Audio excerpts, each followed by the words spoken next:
Hello, hello, hello. Welcome to the Edge of Comfort podcast, where we explore the adventures, perspectives, and philosophies of world travelers. I am your host, Lee Thornquist, and thank you for listening. Ooh, people, we have got a good one today. I'm excited to share this with you all. If you are ready to explore some very fascinating and deep topics with one of the most interesting and open-minded people around, you have come to the right place. On today's episode, we are joined by Dane Thomas Bergman, who currently lives in Australia. Dane is a lifestyle enthusiast, a certified personal trainer, adventurist, and long-term world traveler, seeker of the extraordinary, and so much more. He is constantly on the search to make life better, more fulfilling, and more adventurous. Something I think we'd all would like more of, yeah?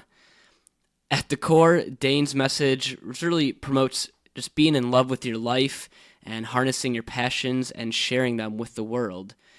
And he understands that none of this is something that just falls into your lap. Something you gotta work towards a little bit. After high school, Dane played 3 years in the Australian Rules Football League, and starting in 2008, he traveled for 10 years to nearly 40 countries across 5 continents. He worked along the way to fund his travels and has gone on some pretty incredible adventures, one of which was cycling around the entire country of Iceland.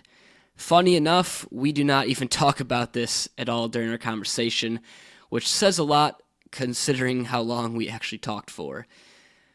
In Australia now, Dane tries to source his food locally as often as possible.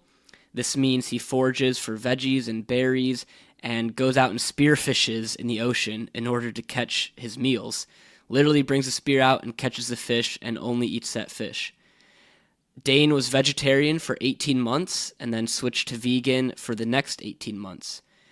Just recently, he introduced eggs and fish back into his diet, and I mean like 2 weeks ago as the date of this recording. And we'll discuss those reasons and why he made these changes and how it's affected him.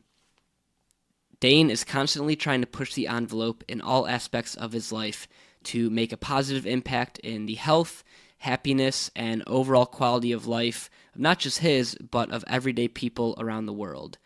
This can really be broken down into 4 main areas, which includes self, wealth or work, love, and community or your legacy. And he'll explain what these mean in more detail and how to improve upon them. He writes about many of these topics to help people learn and to make changes in their own lives on his website, which is called The Lifestyle Empire, which can be found at thelifestyleempire.com. From the website, the Lifestyle Empire Creed is to positively impact the lives of individuals and families by creating a resource and community that cultivates an optimal and successful lifestyle. The Lifestyle Empire aims to educate, inspire, and teach through firsthand experience and an ever-growing understanding of the world, while always remaining open to change and never set in our ways.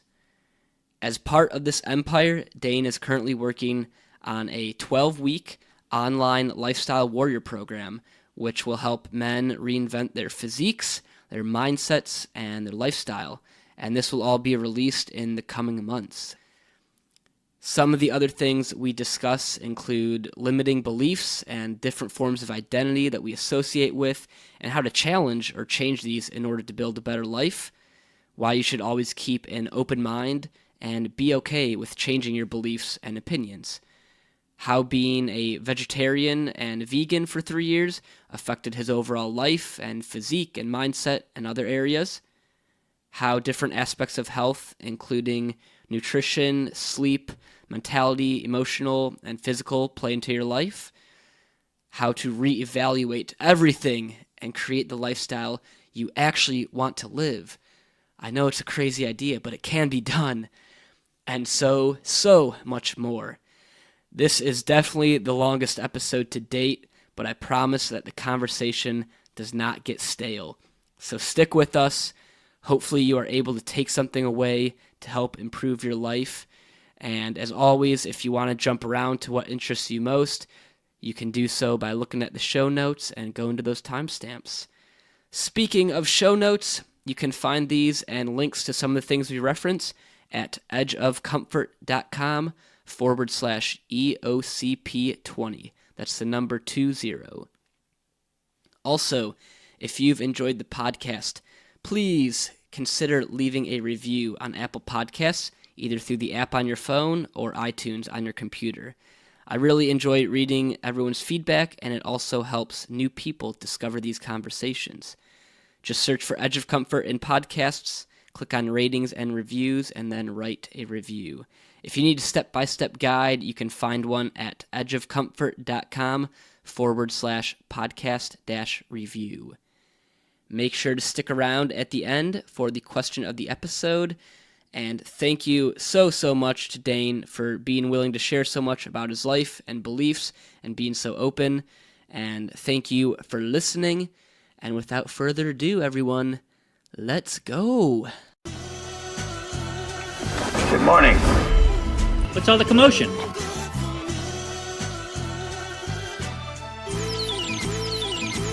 Wow.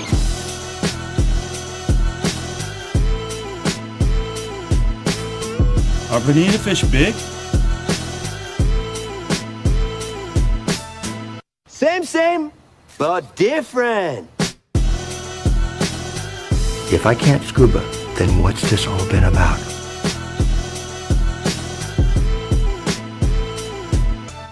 Welcome to the Edge of Comfort podcast with your host, Lee Thornquist. Dane, welcome to the show. Really happy to have you on today and talk with you about some stuff. I guess it is morning for you over in Australia, so good morning, and happy to have you on. Cheers, Lee. Thank you, buddy. Appreciate it. It is morning here, and it's a beautiful sunny one as well, so loving that Australian summer weather. What time did you get up today? I actually slept in a little bit this morning, so I didn't get up till 6:30 in the morning. I'm normally up around between 5 and 5:30, but today, as I didn't have to work, I thought I'd just get up when my body wanted to, and that was 6:30. That is, to hear that you say I got to sleep in today, and that was 6:30 for you, that's quite impressive.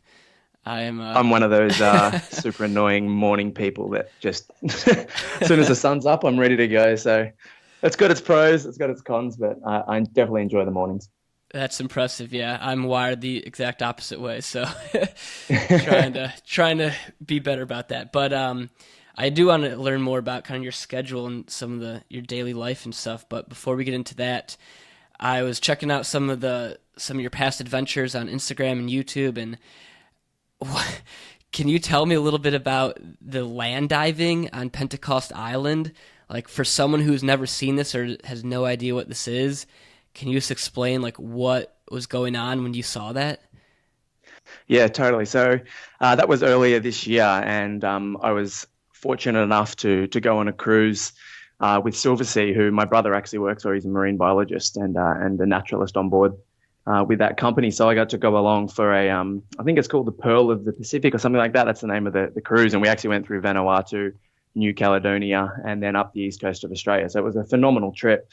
But definitely one of the highlights was the Pentecost Island land divers, which as a child growing up, I remember seeing it. I remember David Attenborough narrating in his beautiful voice about these, this like the primitive version of bungee jumping. And for people who aren't sure what it is, it's basically this huge structure about 25 meters tall. It's completely hand built.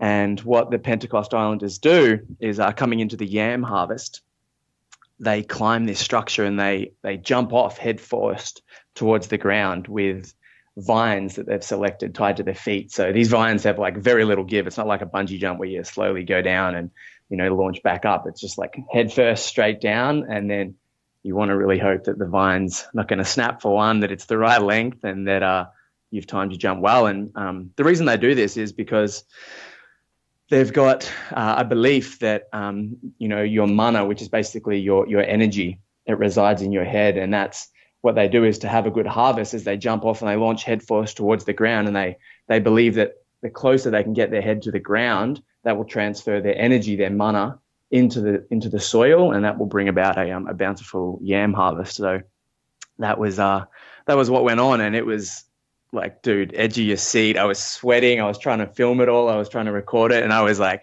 I couldn't hold my camera steady because I was so nervous, because it's just these guys just, they might be up there for 5 minutes and they're doing their prayer and there's dance going on and all this. It's such a beautiful experience, but it's like, it's white knuckle stuff, man. I definitely don't think I'd be up there doing it. Do any of them hit the ground? Like I saw your pictures and the vines. I mean, those do not look sturdy. Like, do they ever break? Do they ever actually fall, like smack onto the ground or get injured? Yeah, they do. I don't think there's been too many deaths lately. Obviously, they've been doing this for a long time, so they are good at it. And also, they start doing it from a very young age. So, the children were jumping, and they were jumping from anywhere from 5 to 10, slowly working their way up until the very, very top, where they jump off. But things certainly do go wrong. And I remember back, I think it was 1987, I heard that the Queen Victoria Queen Elizabeth, went over there, and someone actually died in that procession for her. So, I'm sure there has been deaths. There was none with ours, thankfully. There was an injury where actually the all-star land diver who jumps a few times and jumps from the top, he's known as like, the best on the island, and therefore the world. But he was standing up there getting ready to go, and he was all tied in, and, it's a bit of a process between each jump. And the little platform that he was on that sort of juts out from the main structure actually gave way, and he fell, and he sort of fell down feet first, but then as the vines kind of like shortened and grabbed him and flipped him around, he actually landed on the back of his head and his neck from about 15 meters. And it was brutal to watch. And he knocked himself out. He was a little bit, shaken up for a while, and it just put a whole, like, all the music stopped, all the dancers stopped. We all freaked out, and yeah, it was very, very, very, very nervous moment. But he was okay, and then the island elder came out and announced that he was okay and he was fine, and they were going to continue on with the festival, if you will, or the procession, because they're doing this. They're not doing it for us. They're doing it for the yam harvest. So there's no reason to stop doing it.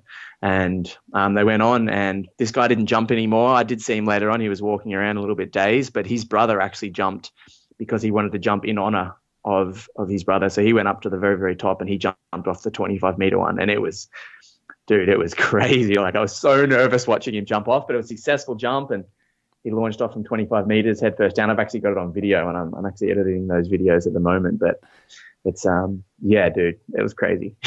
Yeah, that is something else. Like, what? So that only happens once a year. I'm not sure of the exact specifics. They might do it a couple of times a year. I know they do it for the yam harvest, or leading into the yam harvest. But there's also, I read a few different things that traditionally it may have started, and I'm not sure about the validity of this, but this is another one I heard, that it originated because one of the women that actually used to do it way back in the day, and then it changed to a men's only thing. But the reason it was the women at the start is because one of the men there was cheating on his wife, and she found out about it, and she actually tricked him into, like, chasing her up this structure. And when she got up there, she pretended to commit suicide, and she jumped off, but she had the vines tied to herself, and he jumped off after her, and she actually survived, and he died. So that was one of the stories I heard about the origin of why it came about, and the other was the yam harvest. So I know now they might do it a couple of times a year, and obviously with tourism, they might be putting on some extra shows because, there's the money involved in it. But yeah, I'm not sure if traditionally they only did it once a year or if it was a few more times. But yeah, it's definitely, if I was them, I'd only want to do it once a year, that's for sure. That's so wild. So did you and your brother just kind of get lucky with seeing this, or did you specifically plan out, like, hey, this happens at this time and we want to make sure we're able to see it? Yeah, with my brother's company, it was, or not his company, the company that he works for, it was organized. And I don't know if it was organized in terms of they'd put it on when we arrived, but we arrived when the performance was going on. So we knew it was as part of the itinerary of the cruise that we went on. And it's a very small cruise. It's not like the big P&O cruises where you have 5,000 people and 45 decks of ship. It was, it's still a big ship, but there was only 53 people that were actually on board the cruise. So it's more kind of, high end, less people. But it still is a cruise, which it kind of is a bit of a weird thing. But yeah, it was, I'm pretty sure that it was timed, but I don't think it was organized specifically for us, but I'm not quite sure of the undergoings behind all the organization. Yeah, either way, what a cool thing to be able to witness. Yeah, man, it was insane. It was crazy, and I'm so glad that I got to witness it and to see it in real life after watching it on Nat Geo as a child, and just thinking that those dudes were insane. But yeah, it was amazing. Yeah, so clearly, I mean, you've obviously seen a lot and traveled pretty extensively, and just from some of the things I've been able to research and look at. But I'm curious, like, can you just tell me a little bit more about your backstory and like where you grew up and kind of how you've got to where you are now and living in Australia?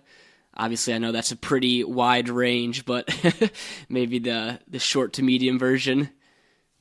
Yeah, absolutely, dude. I'll give you the point to point. No one's got time for the life story anyway, or really cares.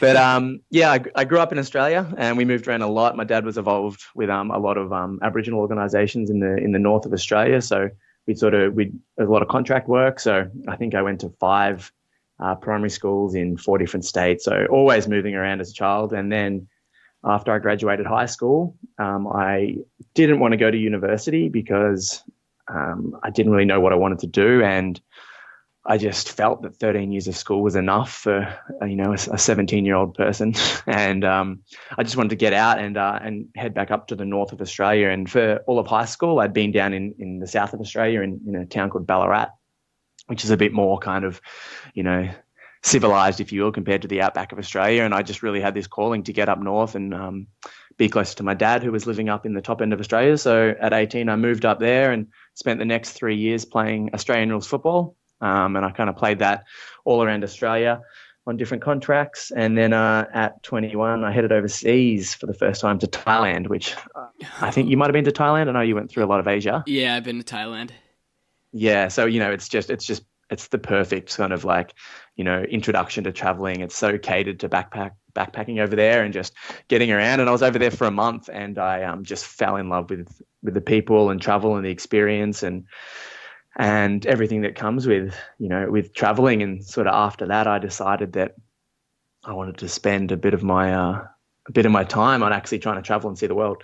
So that's what I did. And the next, to cut a long story short, the next 10 years, I basically dedicated my life to travel and had that as my main priority. And I think I went to 39 countries across 5 different continents, and worked as well throughout the whole time, and spent a lot of time in Vancouver in Canada. I lived there for 6 years, and I lived in Denmark and traveled through Europe, and lived in Peru for a while and through South America. And yeah, just sort of tried to, I've definitely got the list of, I want to see every country in the world, and that is a lifetime goal for me, but I don't want to do it all in, the shortest amount of time possible. So I really want to keep exploring and keep seeing as much as I can, and do it sort of on my own timeline rather than just trying to, check off all the lists, all the box on the list, sorry.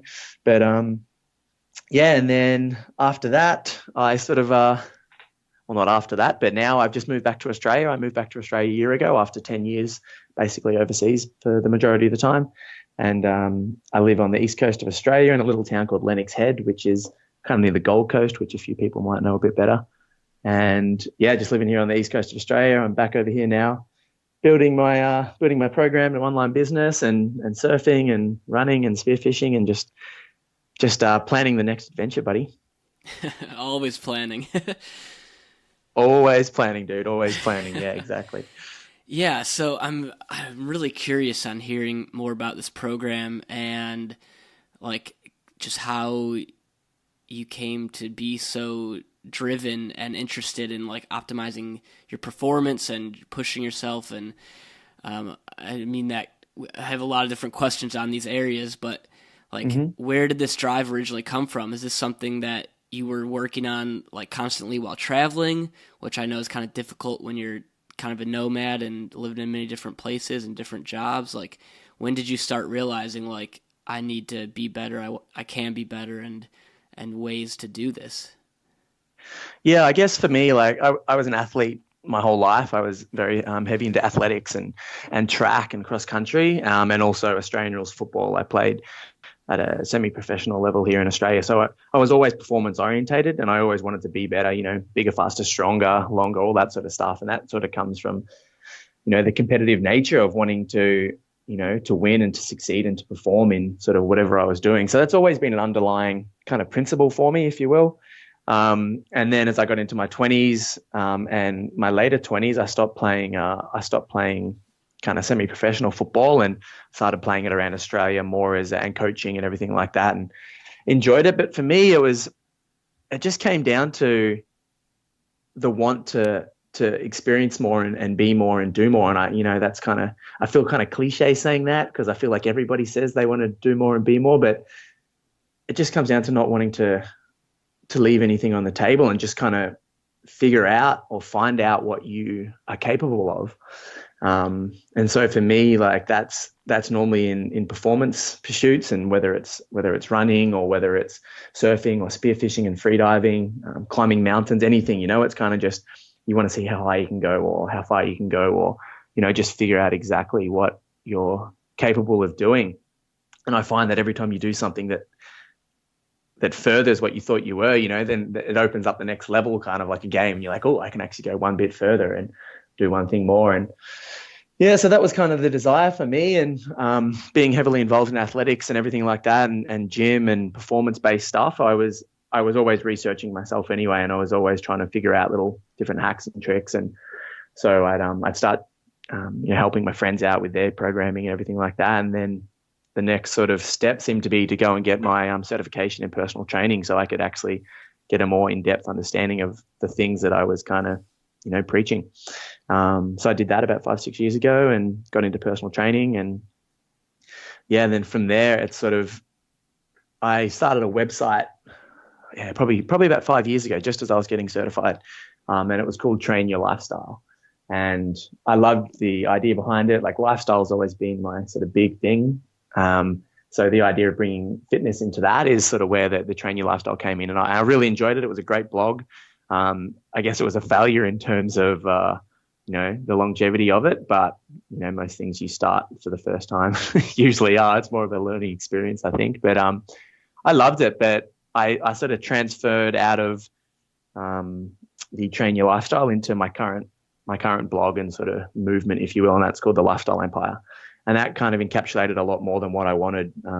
Train Your Lifestyle was very performance and fitness orientated, which I thought was a big part, but it was only one part of the whole sort of, holistic approach to what I think lifestyle should pertain to. So yeah, the Lifestyle Empire was born, and it was a personal blog, and I sort of did it as I was traveling and gave some advice on what I learned on the road and different tips and tricks and everything like that, and different things I'd learned through the fitness community and in relationships and all that sort of stuff, that I just sort of found that the things that I was learning and trying to expand my knowledge on, I thought I'd just share them. And that was sort of how it all began, mate.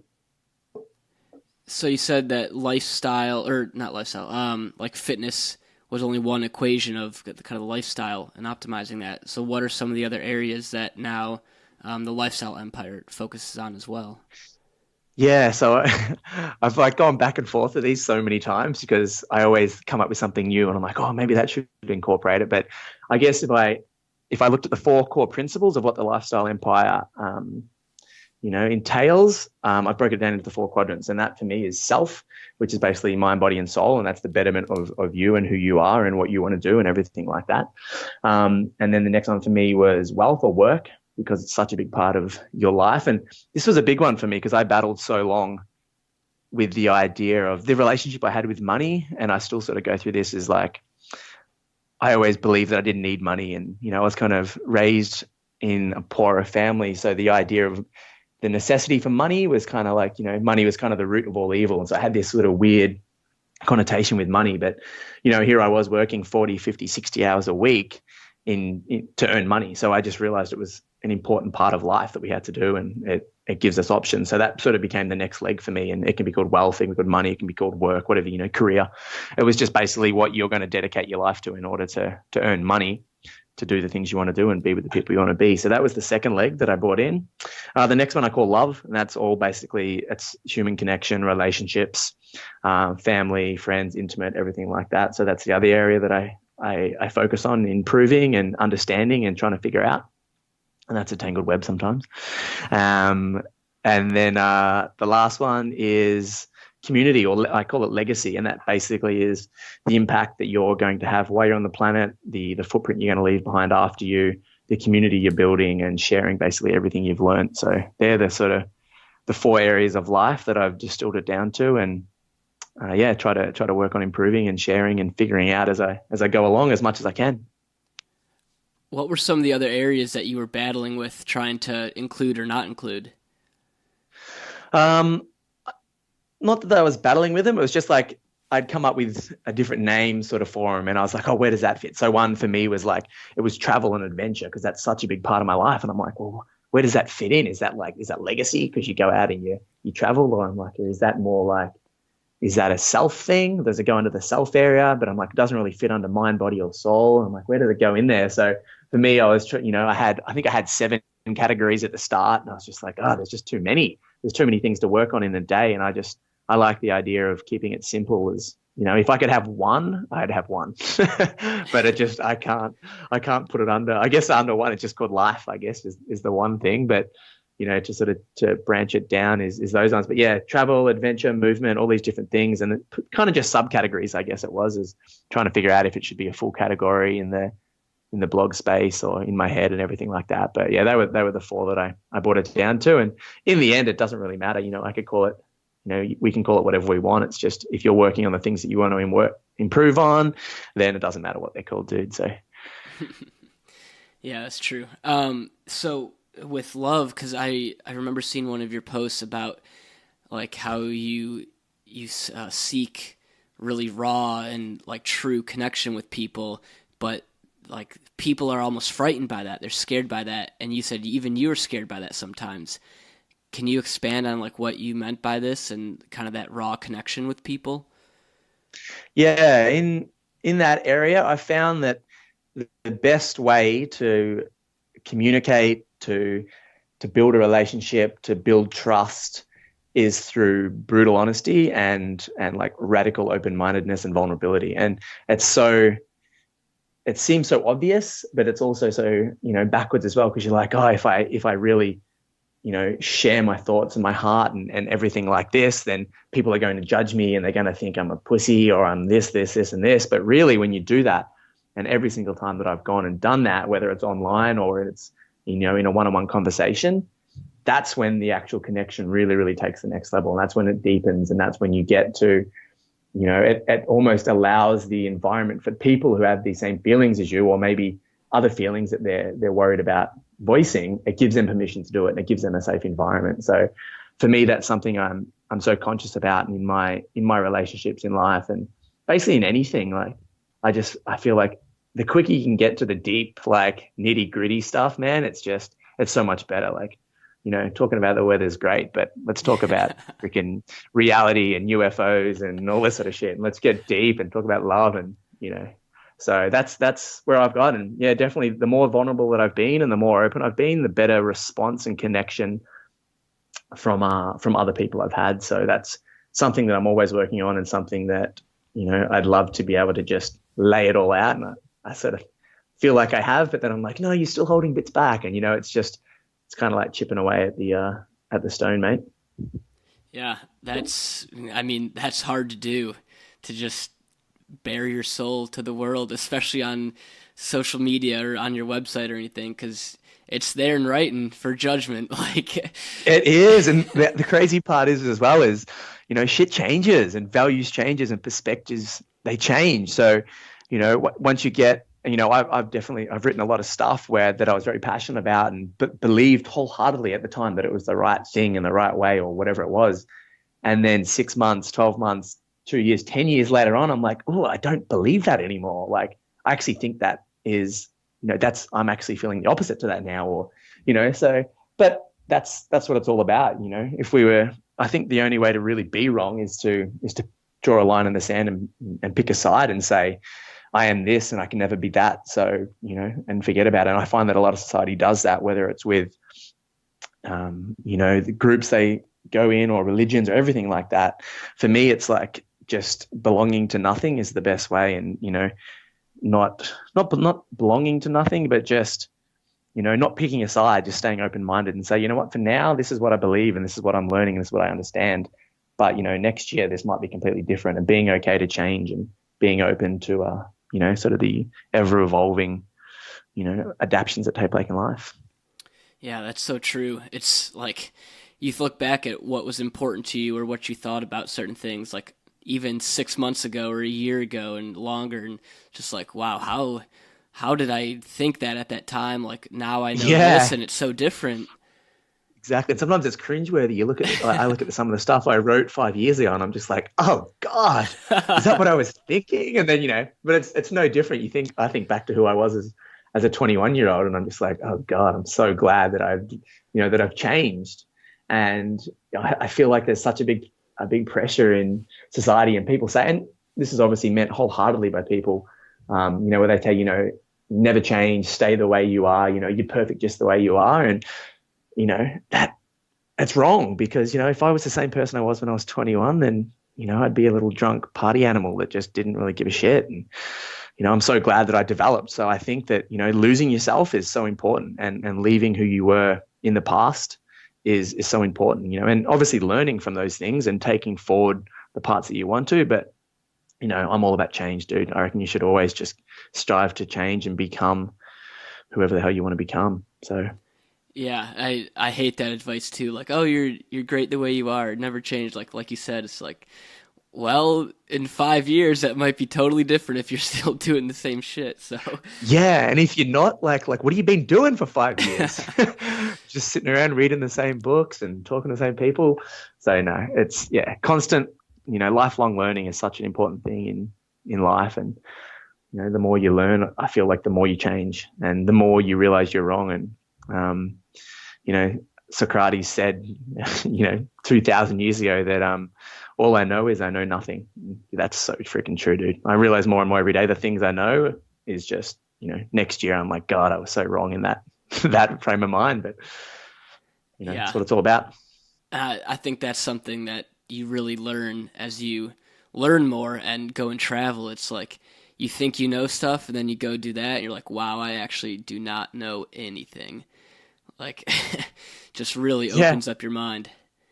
Yeah, you'll start looking outside the bubble that you grew up in, and the belief systems and everything that were programmed into you just by who you were brought up around, and the community you were brought up in, and the school you went to, and the people you hung out with. And then, we spoke earlier about your travels and how you started to learn so much, and you started to see these different things. And when you went through Asia, it changes your perspective of what is normal in the world, or what is right and what is wrong. And, it allows you to, almost remove, the rose-colored glasses, I find, that you sort of grew up in, and you're like, fuck, there's so many different beliefs and traditions and cultures and history and foods and everything like that travel exposes you to. And it's such a beautiful thing. And in my opinion, it's the best educator and teacher and healer and mentor that anyone can have is to go out and travel and really sort of expose themselves to the beauty and the sometimes cruelness of the world as well. I saw, I forget if it was on an Instagram post or in one of your posts on your website, where you said, I think travel is one of the greatest healers and educators. What do you mean by healer in that aspect? So for me personally, it came about after the death of my father, and my dad died really suddenly when I was 22, just as I'd moved over to Canada. And I got the phone call, flew home, got to spend 2 days with him, and then he passed away. So as a 22-year-old, 2 weeks later, I went back to Canada. I was living there with my girlfriend at the time.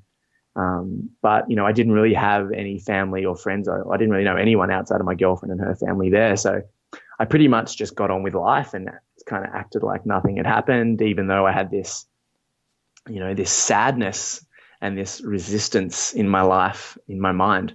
And for me, the way of dealing with that was getting fucking wasted and being the party boy and all this sort of stuff, and just kind of numbing yourself to the truth of what had actually happened. And I did that for a long time. And after about 18 months, of doing this, the relationship had fallen apart. And I was just like, I got to go travel. And so for me, having the time to be bored with your thoughts as well, which is an important thing about travel, because a lot of travel is waiting and sitting on buses and on planes for 3 days. So you get a lot of time to not be distracted by the busyness of life. And for me, that really allowed me to process the death of my dad. So, it allowed me to work through the grievance process and go from, anger and denial and resentment into a level of acceptance. And I still remember the exact moment where I was, and I was living in Utila, which is in a little island off the coast of Honduras in the Caribbean. And I was sitting out the front of my little cheap sort of shanty house that I lived in there for a few months. And I was just sitting on the balcony and having a beer, and the sun was setting, and I was looking up at it's kind of cliche, but I was just looking up and I was thinking, and I was doing what I needed to do. And that was to process these feelings I had inside. And I had a bit of a cry, and then I just started sort of smiling and laughing. And it was that moment that I knew that I'd worked through the grievance process, and I'd got to that level of acceptance that Dad was dead and that I'd never see him again. But I was okay with it now, and I stopped mourning his death and started celebrating his life. And for me, that is why travel is the greatest healer, because, talking to people helps, reading books helps, watching YouTube videos helps, but until you actually get out and spend the time working through these emotions and fucked up thoughts and whatnot that you're going through, it's kind of, I feel like it's just the process is being delayed, and travel just gives you that time. It gives you that time, and it gives you that perspective, and it introduces you to things that, that allow you to change your perception of an incident or anything like that. Yeah, man, I'm sorry to hear. That's tough. Like, there's, in life with anything, like, there's no running away through something, or no running away from something like that. Like, no matter what it is, like, if it's something important to you, you got to face it one day or the other. Like, exactly right, dude. Exactly right. And, I always say to people, when they're going through a loss, and, I guess I don't give my advice or anything like that, but I'm just there as a shoulder if they need it, or an ear.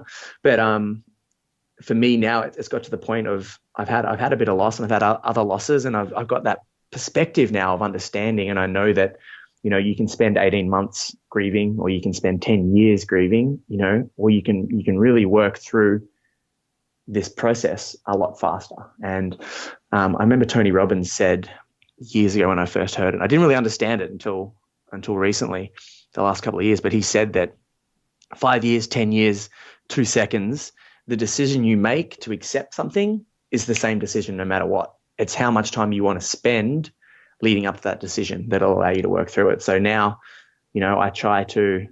I spend the time that I need to grieving and understanding and learning. And then it's like, all right, let's get to this decision of acceptance. And that just allows me to, not to move on, I don't think that's the right word, but it allows me to see things more clearly. And if I think about, my personal example with my dad, if he was looking down, or, whatever you want to think of, what would he want me to do? And would he want me to be grieving every day, or would he want me to be celebrating his life and being happy and living out my life, in honor of what he taught me and everything like that? So for me, it's like I try to get to that decision because I think it's the best, and I try to get there as quick as possible now. And travel certainly does help fast track that process. So yeah, it's difficult, like, just to have that open acceptance and open mind, and just to something that can, like, that's so terrible. It's to have the courage to just be like, hey, this is life, and got to move on. And it's tough, dude. It's tough. Yeah, it's hard. You get that guilt. You get that guilt too, because, like, in your mind, like, you think about it when someone passes away or you have a loss in your life. If you are out smiling and having a great time the next day, people are just like, what the fuck, like, how could you do that? You're thoughtless, you're heartless, all this sort of stuff. And then there's I had this big feeling of guilt after my dad passed away, and where it was like, I shouldn't be happy, and I shouldn't be laughing, and I shouldn't be enjoying life because my dad's dead. And, you'll never see your dad again. How can how can you be smiling and happy and enjoying time, you know? So there's this guilt that comes along with the joy after death, if you will, you know, or if that's the right term, I don't know. But, you know, so, and then when you fast track it, there's that guilt that comes as well, because you're like, shit, you know, like, shouldn't I still feel sad? Or why should I be this happy this soon, you know? So, and it's just totally, you just have to go back and sort of remove yourself from the emotional cloud of what's going on, and sort of, you know, objectively look down at the situation. And that really helps me to move through it. And, you know, it doesn't mean I'm going to go out, you know, skipping down the street if I have a friend pass away or anything like that. But I'm definitely going to, you know, spend the time mourning and being upset, and then I'm going to honor their life, or, you know, as much as I can by celebrating their life. And that's kind of, and travel really helps me to link that back to the question of why I think that travel is such a great healer. Yeah, there's no set time for grievance, you know. Exactly, dude. Exactly. There's no rules on that. Yeah. If it needs to take 10 years, it takes 10 years. It needs to take 10 minutes, takes 10 minutes. And, you know, there's no right or wrong. It's just, you just got to make that decision yourself and consciously live to that, you know, to that level or standard or whatever you want to call it, and do the best you can. That's it. Yeah. So, okay, moving on a little bit. I mean, yeah, that's true though. I mean, I'm still thinking about this. Just like,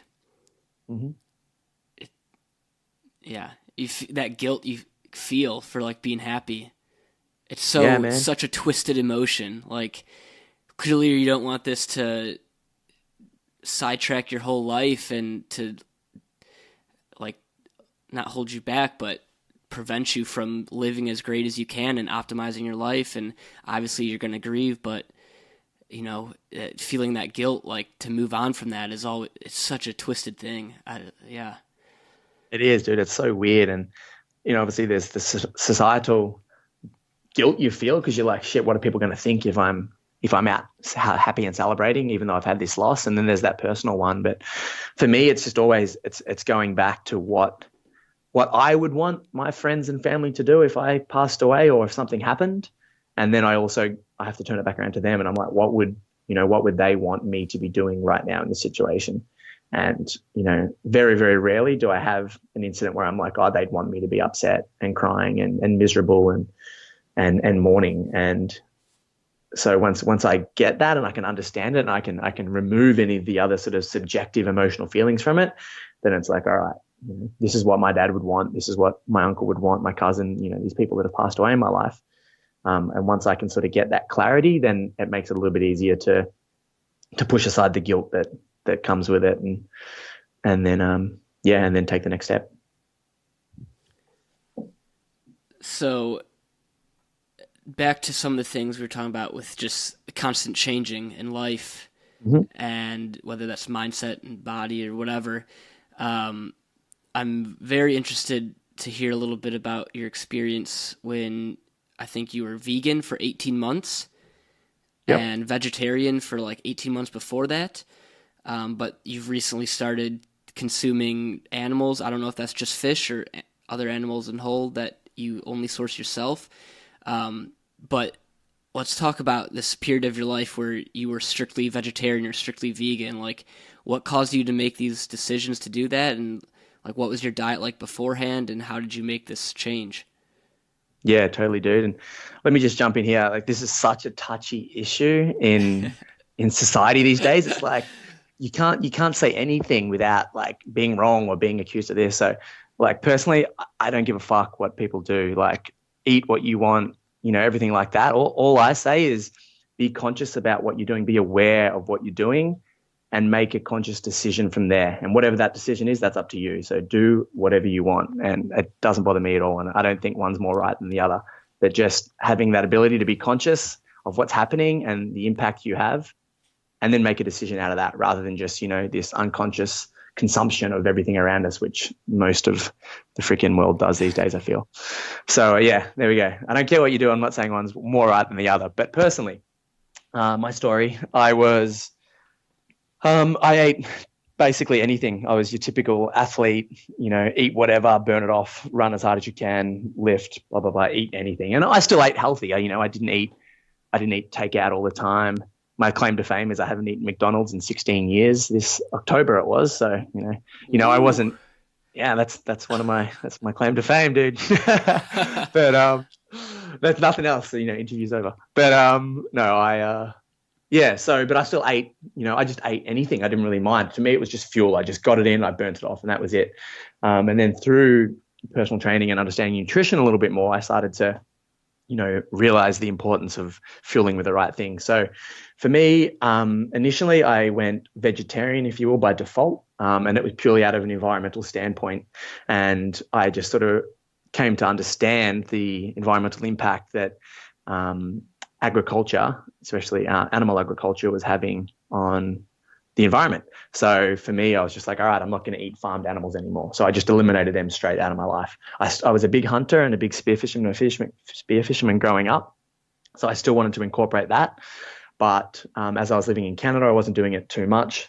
So basically I was vegetarian by default because no restaurant serves wild game, at least in Vancouver that I was aware of. So, I did that for 18 months. And then through more research and how I was feeling and everything, and through like health implications, I started to eliminate dairy out of it a little bit more because I was still eating ice cream like all good vegetarians do. And then, and then for me, finally to go vegan after 18 months, it was an ethical standpoint. And I could no longer justify the slaughter of an animal at all, whether it was by my hands or by somebody else's, for my sustenance. And that came about basically it was years of deliberation going back and forth, but the one instant was the documentary Earthlings. And I don't know if you've seen that or not, but it's still to this day the most violent movie I've ever seen in my life, and it's all real footage. And it's based on factory farming and scientific testing and companionship and clothing and the abuse that humans have on, the animal kingdom. So, and that just, it wiped me off the face of the planet. I was just like, God, I cannot do this anymore. In that instance, I went vegan. And the next 18 months, up until about 6 weeks ago, actually, I was strict vegan. And honestly, dude, I loved it. I didn't really have any health implications at the start. Like I felt phenomenal. I lost body fat, which was, kind of hard for me to do anyway, because I was pretty low. I think I dropped from 10% down to about 8%. I lost a lot of water retention. I had some strength gains, which, I don't think resulted from being vegan, but I think the anti-inflammatory nature of a vegan diet, a whole food plant-based diet, allowed me to, repair quicker and replenish quicker. So, I had strength increases with my bench press and everything like that, and different goals that I was working out towards. I felt more connected to nature, and I felt more wholesome in the way that I was living my life. So it was a really beautiful experience for me to go through veganism for the whole time, and I loved it. And I was definitely, I wouldn't say I was an advocate for veganism. I spoke my mind as I do, and I told people if they asked, but I definitely wasn't out, being, activism or anything like that, because as I said earlier, I think people should do what they want to do. But if people like what I'm doing and they want to ask a question, then I'll answer honestly. So that was my approach to it. But that kind of came to an end for me about 7 weeks ago. And the reasoning for that was there was two big things for me that were kind of coming apart. And for the last 6 months, I wasn't satisfied with how I was eating anymore. And I wasn't getting that satiation that you get from like a big, that I used to get from a big barbecued steak or from a fish that I'd caught or something like that. I wasn't getting that. I was full because I'd eat a shitload of food, but I wasn't like, I don't know what the word is. I think, satisfied is the word. I was just lacking that in my life. So, but I kind of put it off for 6 months and put it down to the fact that, I can be pretty routine in what I eat, and, I just need to get the variety changed up. And I did that, and it kind of worked a little bit, but I still wasn't getting that satiation that I was after. And then about three months ago, I started to get a little bit of symptoms with my my vision, I started to get a little bit of myopia, which is kind of short-sightedness. And that definitely goes hand in hand with, working online and, social media and, all this, having this short focal length of your vision for a lot of time, and especially when I'm designing my program. But I started, sort of researching myopia and the things that it was related to. And I started bringing in all these different exercises to change my focal length. And it got to the point where I was every 15 minutes when I worked during the day on my computer, my alarm would go off. And I'd go outside and I'd do my focal lengthening exercises and I'd look off into the distance and I'd stretch my eyes and all this sort of stuff, which I actually enjoyed doing, to tell you the truth. It was a good way because I fucking hate sitting down. So being able to get up every 15 minutes worked really, really well for me. But it didn't get rid of the myopia, and it kind of just like controlled it a little bit. It made it a bit better, but it didn't improve anything. And come sunset, and if I'd had a big day on the computer, I was blind as a bat beyond about 10 feet. It was just, everything was blurry. I couldn't read I couldn't read what the name of a sign of a road was and everything like that. So, and I've had phenomenal vision, my whole life. And then the day came where about 6 weeks ago, where I'd had this, what had I done? I'd started spearfishing and fishing again at this point. And that sort of come as a desire to want to source my own sustenance, and this feeling of needing satiation, and this understanding of the history of hunting and fishing and hunting and gathering in our past life. So I decided to reintroduce that anyway, but I still wasn't doing any farmed animals at all. And I finished a workout and it was all well and good, but I just had like this desire in my stomach, not even like a desire, like this deep guttural command to eat eggs. It was so weird. In 3 years, I hadn't eaten a freaking egg. And it wasn't like I wanted steak. It wasn't bacon. It was eggs. It was like I needed egg. And I like fought it for an hour, and I didn't want to do it because I'm like, no, that's farmed animals. I can't do it. I'm already like trying to get my head around hunting and spearfishing again. So I battled it for like an hour. And then finally I was just like, shut up, do what your body's telling you, put your morals aside and go and eat some eggs. So I went down and bought some eggs. They were great. They were satiating. It was a phenomenal omelet. I'll never forget it. To be honest, like it was the satiation that I was really craving. But besides that, the crazy thing was, a few hours later, I got into my program and started working. Yeah, I went outside after 15 minutes and everything was in focus, which had never really happened for me in the last few months since I'd been struggling with this myopia. So I thought that was kind of weird, and I didn't really understand why it was, but I was intrigued. So I did a bit of experimentation, and I went inside, and I didn't take a break every 15 minutes. I actually stayed working for 2 hours straight, and I didn't go outside my room. I didn't look beyond the walls of my room. And then I went back outside after 2 hours, and things were a little bit blurry for the first second, but after that, everything was in focus again, near, far, intermediate, everything was in focus, which had not happened in months for me. So I was really blown away, and I went inside and I Googled, nutritional deficiencies correlating with vision impairment. And the thing that came up first was vitamin A. And I know that vegans are notoriously low in vitamin A. And even though you can get that from a lot of cruciferous vegetables and everything, it's a less sort of bioavailable, source for humans.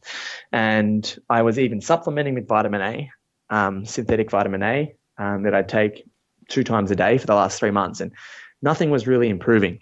And then that day, as I said, I ate the eggs and my vision was phenomenal, and it might be complete correlation, but I don't know. And so I checked out I Googled, what is the most bioavailable source of vitamin A? And the first thing that came up was egg yolks and fish.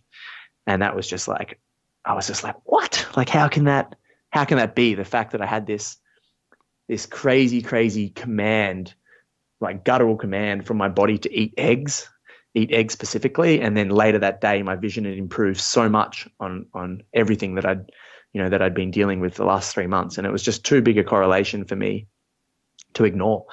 So then that was sort of where I was at. And I decided after that I needed to look more into veganism and not just the benefits of it, because I'd obviously reaped a lot of the benefits in veganism, but I had to give it, have an unbiased viewpoint and really look into veganism and the history behind it and the benefits and also the detriments of eating a purely plant-based diet. And sort of that's what I did. And I wrote that article on it. And yeah, I decided that for me, veganism had played its sort of part out in my life, at least at this moment, and that I'd already reintroduced hunting and spearfishing, and I still sort of don't like the idea of buying farmed eggs, but I do honestly try and get the most, even though I don't want to say ethically because it's still a farmed animal. I don't really agree with it.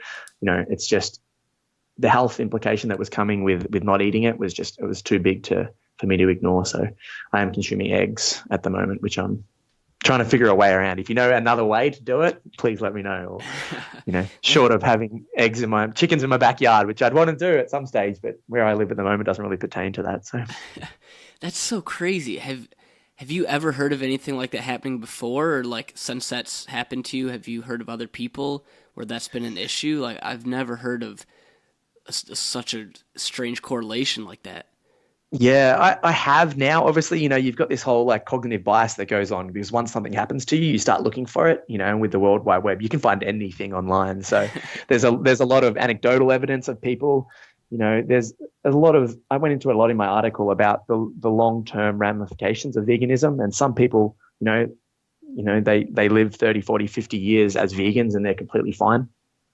Some people do it for 3 weeks and, they really, really struggle. So I think it's got a lot to do with your heritage and your genetic makeup in terms of where your ancestors resided. And for me, I did my 23andMe genetic testing, and I've got 89% sort of Irish blood, 9% Swedish, Norwegian. So I've got that real Northern European, which is very meat heavy. And if you look back into the Vikings, it's very meat, egg, dairy heavy.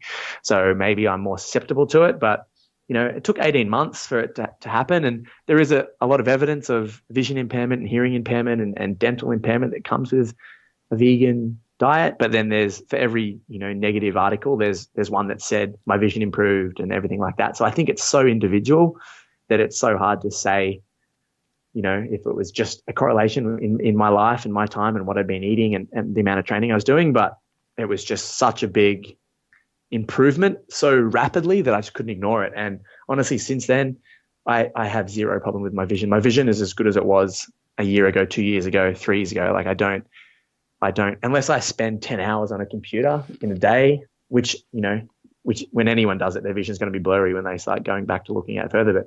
But it's such a big turnaround that I can't ignore it. So yeah, eggs are back in the diet for the moment. That's it, like you said, diet is such an individual thing, and I feel like a lot, maybe this is just because I've grown more interested in this nutrition topic recently, and like you said, cognitive bias, so I'm seeing it more often. But with a lot of I feel like veganism or plant-based diet or just a lot of this is kind of gaining traction, and for good reason. There's a lot of good stuff behind it, or like organic foods and that things. But a lot of the people out there who are advocating for it, it's such a blanket fold statement saying like, oh, if you do this diet, you'll be great. And just saying that for everyone, which clearly is not the case. It's such an individual thing, and it's kind of dangerous no matter what side you take, whether it's fully meat or fully vegan. Just that fully blanket statement can be so dangerous to listen to and to accept. Absolutely, dude. And that goes for every aspect of life, I find, not just nutrition, but also with the type of movement or the type of training you're doing. And I find, as I said earlier, the only way to be wrong is to pick a side and conform. And the conformity is where we go so wrong, I find, in trying to better ourselves, our lives, whatever it is. And, with nutrition, if no matter what the name of the diet is, whether it's paleo or caveman or primal or vegan or vegetarian or pescatarian or freaking wild, or, there's a bazillion different diets you can do. The thing is, all of those diets work. There's a story for every single diet where it's worked. And there's also a story where it didn't work. So my viewpoint is, instead of saying, okay, I'm paleo and I only eat paleo, I say, let's cherry pick. Let's take a bit of veganism. Let's take a bit of paleo. Let's take the wild diet. Let's take some caveman in there. Let's take everything, try it all. What works for you, keep. What doesn't, discard. Try it again in 6 months' time. Maybe it'll work better then. I don't know. But just conforming and saying, I am this way and everything you say is wrong and my way is the only right way. It just puts such a big segregation between people and communities, and it slows down your progression in terms of, your forward movement in what it is, because you're so bound to your belief system of what what you should or shouldn't do, instead of just experimenting and saying, well, that works, I'm going to keep doing that. That doesn't work, I'm going to scrap that. Let's move forward. So conformity's it's a fucker. Yeah, it's such a tough line to walk with. Like, you want to be strong in your beliefs and have, like, no one's going to want to listen to someone who's just like changing beliefs every other day and never deciding on anything, because that just looks terrible and like they can't make up their mind. But at the same time, if you're so rigid in your belief, I mean, we've seen that throughout history. People who are rigid in their beliefs the first 30 years of their life, suddenly it's like, nope, that's not the way this world's going to work. And then the rest of their life, they're living with that belief, and everyone's like, this person's whack. Like, they're so exactly outdated. right, so walking that line of, hey, I'm strong in this belief right now, but that could change. Like, I don't know. How do you walk that line between those two? Yeah, you just walk it. And that's what I think is important here. You just walk it. And there's a big problem I find with people, especially these days with social media. And we have this, it's no longer just like your identity. Like, I'm Dane Bergman, and the 100 people that I know in my life know me as Dane. No one else does, sort of thing. With social media, I'm Dane Bergman, and I have however many followers on Instagram and however many on Twitter, and then the people I know, and then the people they talk about that they know, So you have this like global identity who you kind of feel that you have to be that person, or you have to be that thing, or, subscribe to that belief system that you've talked about your whole life, or whatever it is, right?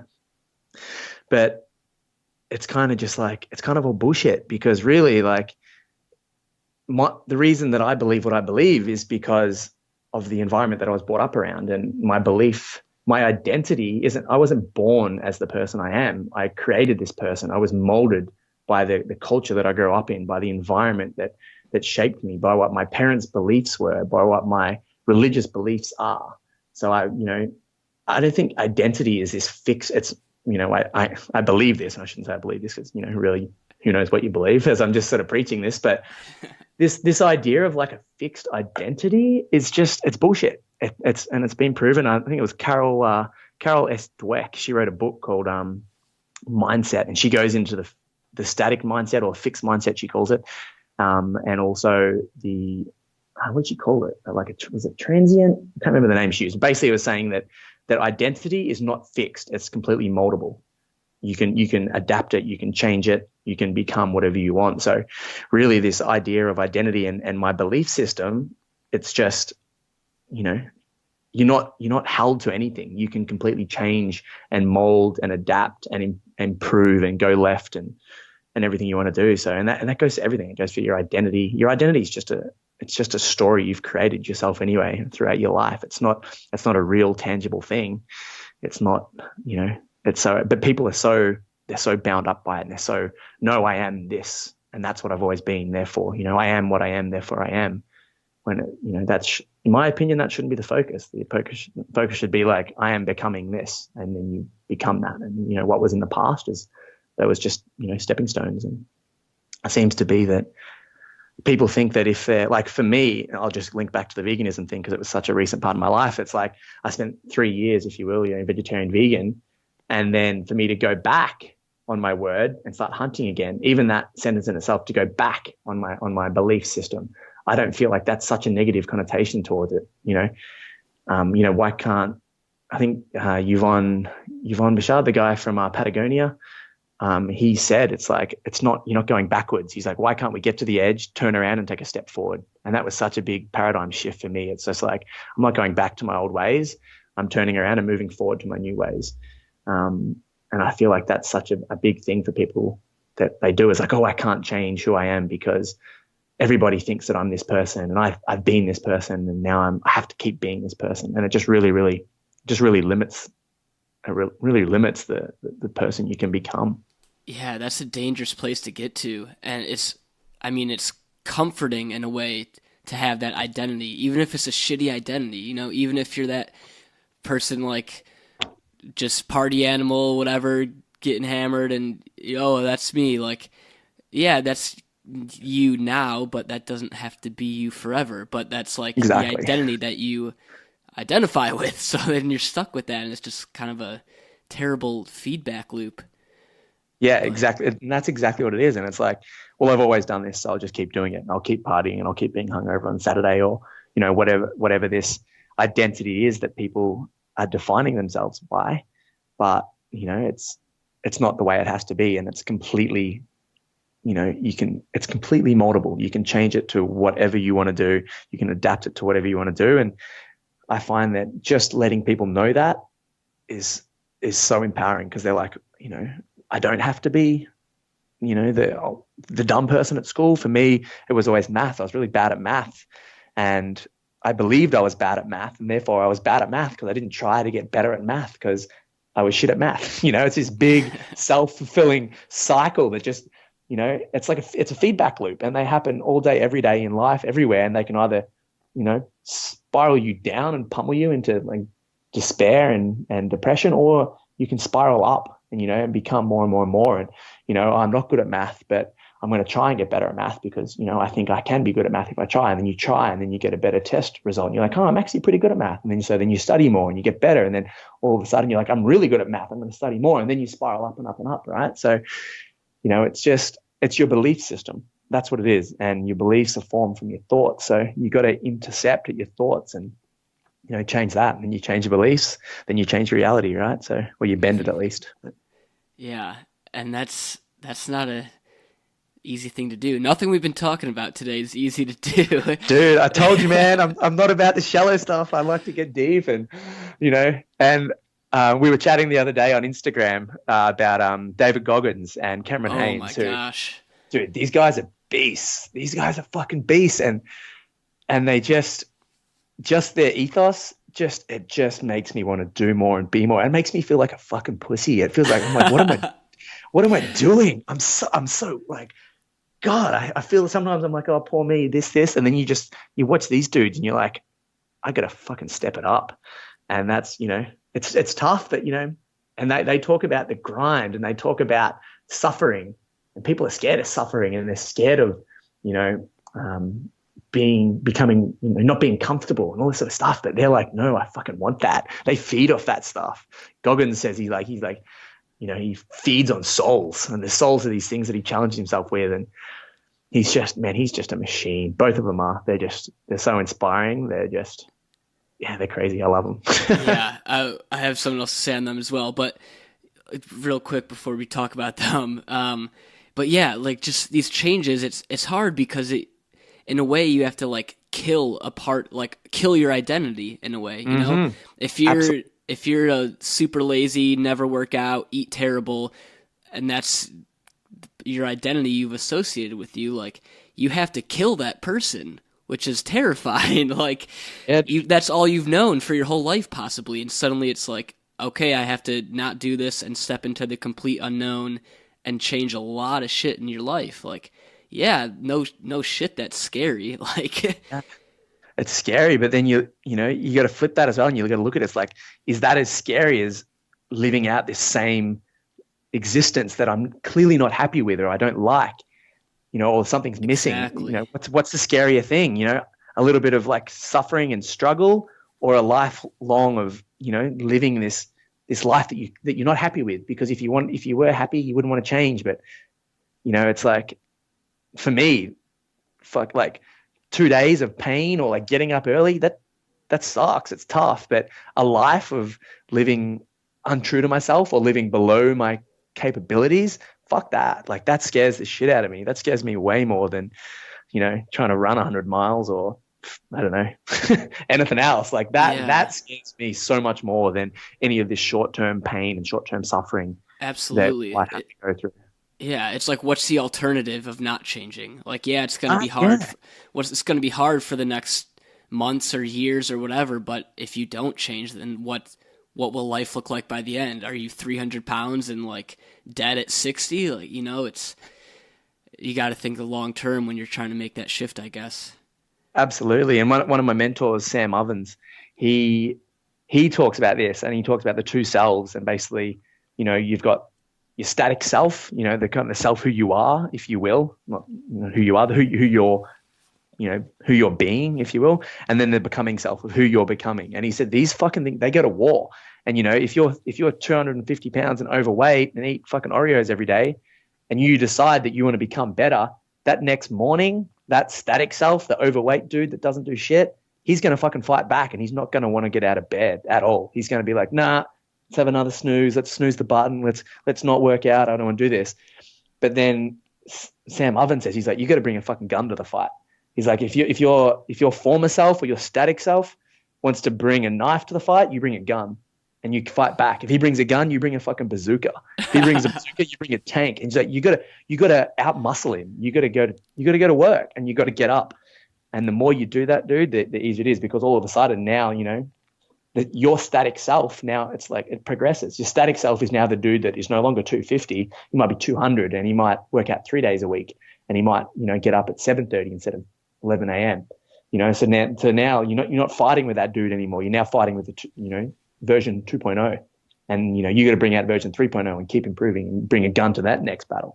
So it's a really cool analogy, and one that I battle with every day for sure.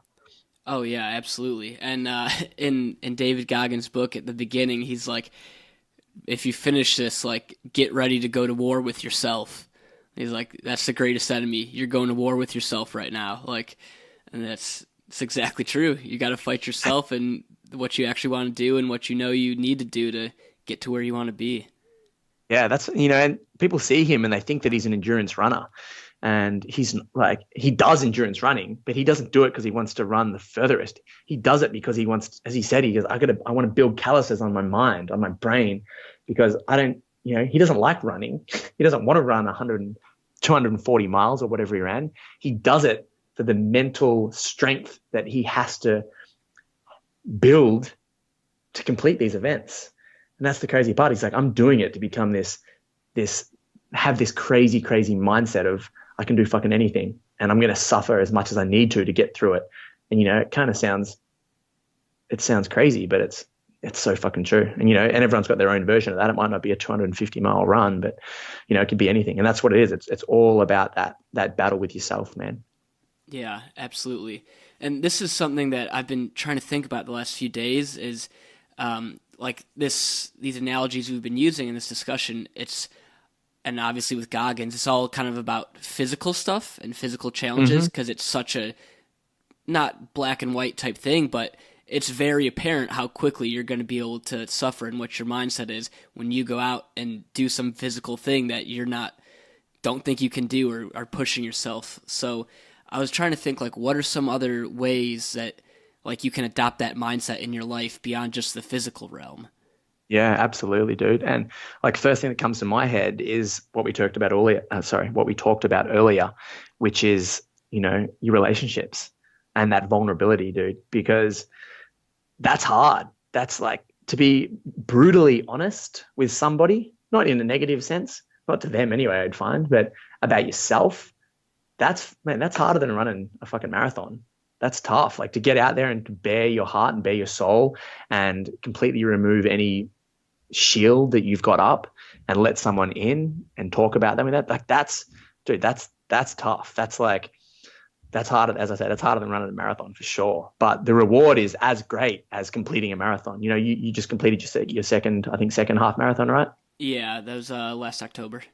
Last October, right? So, yeah. Yeah, and like, how good did that feel?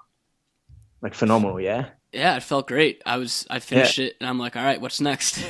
Yeah, what's next? And then I saw you did the next one. You took 29 seconds off your mile pace, I saw. Yep. So you're improving, and you finished that, and you're like, fuck, this feels good. I'm addicted. What's next? And it's like, that for me is vulnerability and these authentic, raw relationships or conversations, even like we're having now. It's, you get to the end of it and you come out and you're like mentally drained because you're like, fuck, I just bared my soul, but you're energized at the same time, and you're like, shit, like, fuck, who can I go talk to next? Like, who wants to hear my deep dark secrets? I'm ready to let them all out.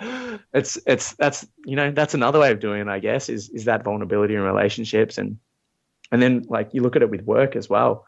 For me, it's like the physical things for me, they come so much more natural to me. Like, I ran 15 kilometers yesterday. It was my first long run since I nearly broke my foot last weekend. I was in hospital, and I went out and ran 15 Ks, and I was like, this is easy. But then, come get me in front of a computer trying to finish my program, fuck, dude, it's so tough. Like, I hate sitting down. I hate writing. I'm definitely not like, my program I've written, it's 230 pages, over 90,000 words. I've been working on it this year, and I've hated nearly every second of it. Like, I'm a doer, man. I'm such a, like, I like to do shit that's physical and active. So for me, running 15 kilometers is a walk in the park compared to sitting down. Like, I have to bargain with myself to sit down for an hour and work on my program, and all I got to do is sit and write. Like, well, that's so backwards. It doesn't make any sense in my brain, but that's how it works. Yeah, I've been there before too. Like, just sitting down, you're like, okay, I just got to knock off a few more words or do some editing and like just get this post up. And yeah, that's harder than going out and doing a long run sometimes. Like, Yeah, dude. just focusing intently for 45 minutes is when all you want to do is everything but that. Like, Anything but, like, I will happily get a toothbrush and clean the bottom of my running shoes before I write a single word, dude. Like, and I'm like, oh no, I can, I should stretch. Yeah, I should stretch. And, no, I'll just put the washing on. And then, man, I can procrastinate about procrastination. It's insane. It's such a battle. It's so hard. oh yeah, those little ways of procrastination are so dangerous because it feels productive and it feels like, oh, well, I have to get this done right now because I have this tomorrow. And if I don't, then I won't be able to do that. And, you rationalize with yourself of why it all makes sense, but it's all just distractions. It is, man. And that's that thing. That's that mental resilience. It's like making yourself sit in the fucking chair or stand at the desk. I like to stand and just write. And, it's the same. It's no different to putting your shoes on and going for a run. Once your shoes are on, once you're out the door, you're fine. It's that first 5 minutes. And that's what I find once I sit down, once I get going, you get in the zone and your brain's like, all right, I got to think, I got to be creative. I got to do this sort of shit. But yeah, man, it's definitely an ongoing battle. And as I said, one that's way harder for me than anything physical at the moment. Yeah, I forget who it was. I think it was this author named Stephen Pressfield, but the quote was, he's like, writing isn't hard. The hardest part of writing is actually sitting down and starting to write. Then from there, it just flows naturally. Like, yeah, dude. just So sitting true. down and going and getting started. Yeah, same thing with running. And I guess you just got to force yourself to do it enough times and it'll become natural. Just got to do it. And that's exactly right. And with anything, it's a really good quote from Sam Ovens again, who I really, really enjoy this. If you haven't checked his stuff out, really see what he does. But Who is he? Sam Ovens, he's a Kiwi. He's from New Zealand. He lives in New York now, in Manhattan, but he's a consultant, or he teaches people to start their own consulting. He owns consulting.com, and he's just a really, really great human with an insane work ethic. It's crazy, but his programs are phenomenal. They're some of the best that I've done in terms of like understanding how to build an online business for one, but just understanding the self. And he's got a part of his program called the Alchemy of Self, which is just one of the best self-improvement sort of tools, guides, resources that I've ever used. And it's gone such a long way in shaping my perspective and paradigm and everything like that. That he says we do not become our goals. We become our lowest standards. And it's so true. It's like, I want to be an online lifestyle coach. That's my goal, right? It's just as an example. But if my lowest standard is I never fucking sit down and write and I don't do the marketing, then I'm not going to become that. I'm going to become the dude that fucking does his washing every single day instead of writing his program, instead of doing the work. Or if you want to become a marathon runner, but your lowest standard is you sit on your fucking ass all day and eat McDonald's and don't do shit, you're not going to become your goal. And we don't become our goals. We become our lowest standard. And so it's all about raising those standards. It's like, what's the lowest I'm willing to accept in my life? And then from there, you can build that up. And that's how you achieve shit. You don't set your goals, write them down and stick them on a big fucking, pristine plaque on your wall and say, I'm going to do this, and this, and all these resolutions. It's your standards. You got to raise your standards and you got to maintain your standards. And that's how you achieve shit. That's a powerful question. Yeah, man. What's the lowest what are your acceptable? standards? Yeah. Yeah. What are they? And it changes day to day, but you'll do a lot you come up with every excuse in the world to not achieve your goals that day. But once it becomes a standard, dude, it's like, it's really, really hard for you to break that. So once you set your standards, and then you slowly increase your standards each time, and over time you can achieve whatever the hell you want. But yeah, dude, it's all about the standards, man. Forget the goals. Yeah, that's, whew, yeah.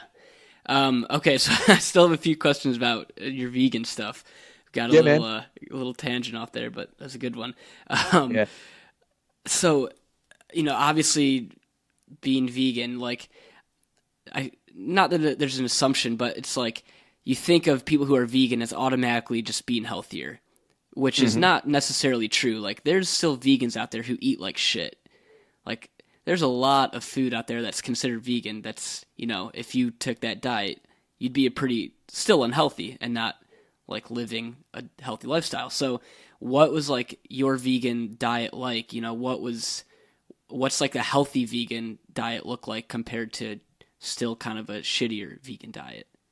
Yeah, so for me, what I've found is that the majority of people who are doing any sort of diet seem to be on the less healthier side. And whether that's a standard American diet, vegan, paleo, anything, unless you're a healthy person and have healthy lifestyle habits, then you normally sort of take, the easy road, which is the junk food road.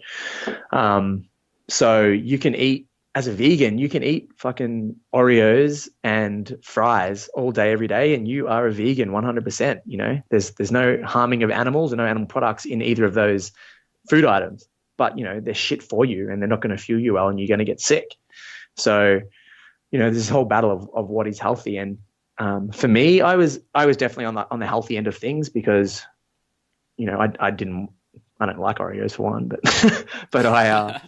I did, I don't mind an Oreo, but they're not my go-to snack when I want one. But, for me, in terms of my diet, I was really, really big on blended smoothies. That was always my breakfast straight away. And I didn't really care for the taste. I was like, how much nutrients can I get into I had a 2-liter jar, by the way. That was my smoothie breakfast jar. It was huge. And I was like, what can I get in this? And I had sometimes upwards of 20, 25 ingredients in a smoothie. And I like the taste. I kind of like the earthy sort of flavor anyway. But, that was my go-to breakfast. And then I was eating a lot of quinoa. I was eating a lot of rice, a lot of vegetables. I'm kind of boring sometimes. And I'm like, I'll just cook up as many different veggies as I can find and cook them up, put a few spices and herbs on them. And I'm happy to eat that a lot of the time. I was also doing, what was a big part of my snacks? My snacks turned to nuts and seeds, man. Like I became a peanut butter monster. I was eating so much peanut butter. It was insane. I've actually cut myself off now, but peanut butter is great. I love it. But, yeah, so that was my go-to. And I still ate a lot of food. I was still eating upwards of 4,000 calories a day. So, I didn't lose any weight as a vegan, which a lot of people think is kind of the first step. Is, you lose so much weight as a vegan. I didn't lose anything. I might have lost a kilo or two, but that was probably orientated around the marathon training that I was doing more than what I was eating. I did lose a little bit of body fat, as I said, and I lost a lot of water retention. And I'm pretty sure that was through the elimination of processed salts out of my diet from, compared to the standard American diet. But yeah, once again, it's like, what is the healthy diet? It's the biggest question is compared to what? And a lot of people who go vegan, if they do it the right way, they're going to be healthier than the base foundation of where they were because they grew up on the Western diet, which is just complete bullshit of, processed crap that pretty much any diet they do, if they choose the healthy option, they're going to get healthier. They're going to have a better base point from there.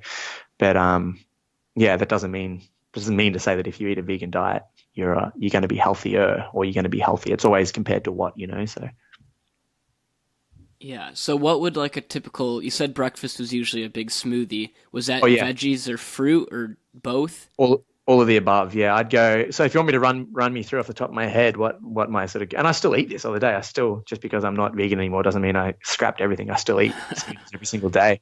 I was having a joke with my girlfriend the other day about sort of what my new name should be for what I'm eating if I was to like try and coin a diet, and I came up with I borrowed a part of this off a podcast that I heard. He calls it a pegan. And I put wild pegan in there. So I was going to be a wild pegan. And that basically meant I only eat wild game and I have a paleo base with vegan influences. So it was a wild pig. If I was to conform to a diet, that was apparently where I'm at right now. You could start a whole new movement, man. Man, it could be the next thing. I could write a fucking book. Who knows, right? So I don't know. I don't know how many people would want to call themselves a wild vegan, but it could work. But yeah. So for me, my smoothie, as I said, it was like 2 liters, massive. I'd do 2 bananas, an apple. I'd put in cacao powder. I have a plant-based protein powder, which is normally rice or hemp, and that would normally have a vanilla flavor because I kind of dug that vanilla flavor for a while. Then I'd put half a beet in there. I'd put kale and spinach in, and then I'd put in cinnamon, maca powder. I was doing chlorella and what's that other green one? I can't think off the top of my head right now. Starts with S. I can't remember. It's a I'm blanking. But anyway, it's not spinach. Spirulina. Okay. Sorry. Yeah, so spirulina will go in there as well. I put coconut oil. I put full fat coconut cream. I put ice and water. I didn't really like any of the rice milk or anything like that, but yeah, just ice, water. God, I'm trying to think what else. At some stages, dude, this smoothie would take me like 20 minutes to make. It was insane. But yeah, just like all of the above. Any vegetable that I wanted to put in there that was based in the cruciferous vegetable sort of area, that's what I was working with. Bok choy, I'd put that in as well. Rocket, if I wanted a little bit of the pepperiness and in the flavor. But yeah, it was basically just as many greens, as many veggies, as many fruits, as well as all the powders, the coconut creams, the coconut oil. I was trying to get the fats up there as well. And then I'd jam some ice and I'd jam water and then I'd blend this sucker up. You need a high power one. And then, yeah. And then I'd drink that down, dude, and it wouldn't even touch the sides. It was just, I love it. I still love them. They're so good, but I've got slack, I guess. And, it's also expensive to buy all that shit. It's just like, it was costing me a fair bit. So not that I really care for, I'd rather be healthy than I guess have a few extra dollars in the pocket. But yeah, now I'm just a lot more sort of lax on the powders mainly. I still do a lot of the veggies. I still do a lot of the fruits and everything like that. The coconut cream, and all that, and cacao powder. But yeah, I don't really use maca as much anymore. I don't use all the different. I was using amla berry powder for the vitamin C because that's a super, super high vitamin C. But yeah, I sort of tried to move away from the powdered sort of foods as much as I could, and just trying to focus as much on whole foods, or at least minimally processed as I can get my hands on at the moment. So that's what I'm sort of doing at this current moment. So what would you make that right when you wake up, or would you I guess walk me through like a typical day for you, whether that's right now with your eating diet or like back a few weeks ago? Like, what time are you normally waking out? What's your workout schedule like? What's a typical meal for lunch or dinner? Like, just kind of walk me through a normal day. Yeah, I'll run you through what I'm doing right now, and it's the same as when I was vegan, but now I just incorporate the eggs and wild caught seafood that I'm getting myself at the moment. But so basically for me, I fast every single day, Monday to Friday, intermittent fasting, and I kind of follow a flexible routine of around about a 16 to 8 split. So I eat for 8 hours of the day and I fast for 16. At the moment, my current time, I sort of eat around about 10 a.m. I haven't eaten just at the moment yet, but so 10 a.m. is normally when I eat, and then I sort of finish up around about 6 p.m. And that's purely because that's what my work schedule sort of coincides with, and that's kind of the time of day that I like to eat. So I wake up around about 5:30 most mornings. At the moment with my job, I bartend at a restaurant here in Lennox Head, and I also set up the restaurant in the morning for an hour. So I go in and get open the restaurant up, and that starts at 6 a.m. So I get up about 5:30. I cruise on down to work. I set up the restaurant, and then after 7 a.m. when I finish, I start my first workout. At the moment, I'm doing 2 a days to kind of shake myself up, because 1 a days I was just, as we spoke about earlier, I was too comfortable. I was just coasting, so I wanted to step it up for a month and do 2 a days. So I do my first workout in the morning, which is running, and I go for a run anywhere from 5 kilometers to 20 kilometers, and then I come back. And then after that, I'll kind of have a shower and relax a little bit. And I normally do my second session, which will be either weights or it'll be some form of yoga, depending on what day it is. And then by that time, it's around about 9. And then I normally try, and this is where I struggle. This is my hardest part of my day. I try and work on my program for an hour, but I'm just kind of a bit shot after the run and everything like that. But I do a bit of work on my program for an hour, and then come 10 o'clock, it's straight up to the kitchen and it's time to chow down. And yeah, normally a smoothie. I crush a big smoothie. And then, back into work for another little bit.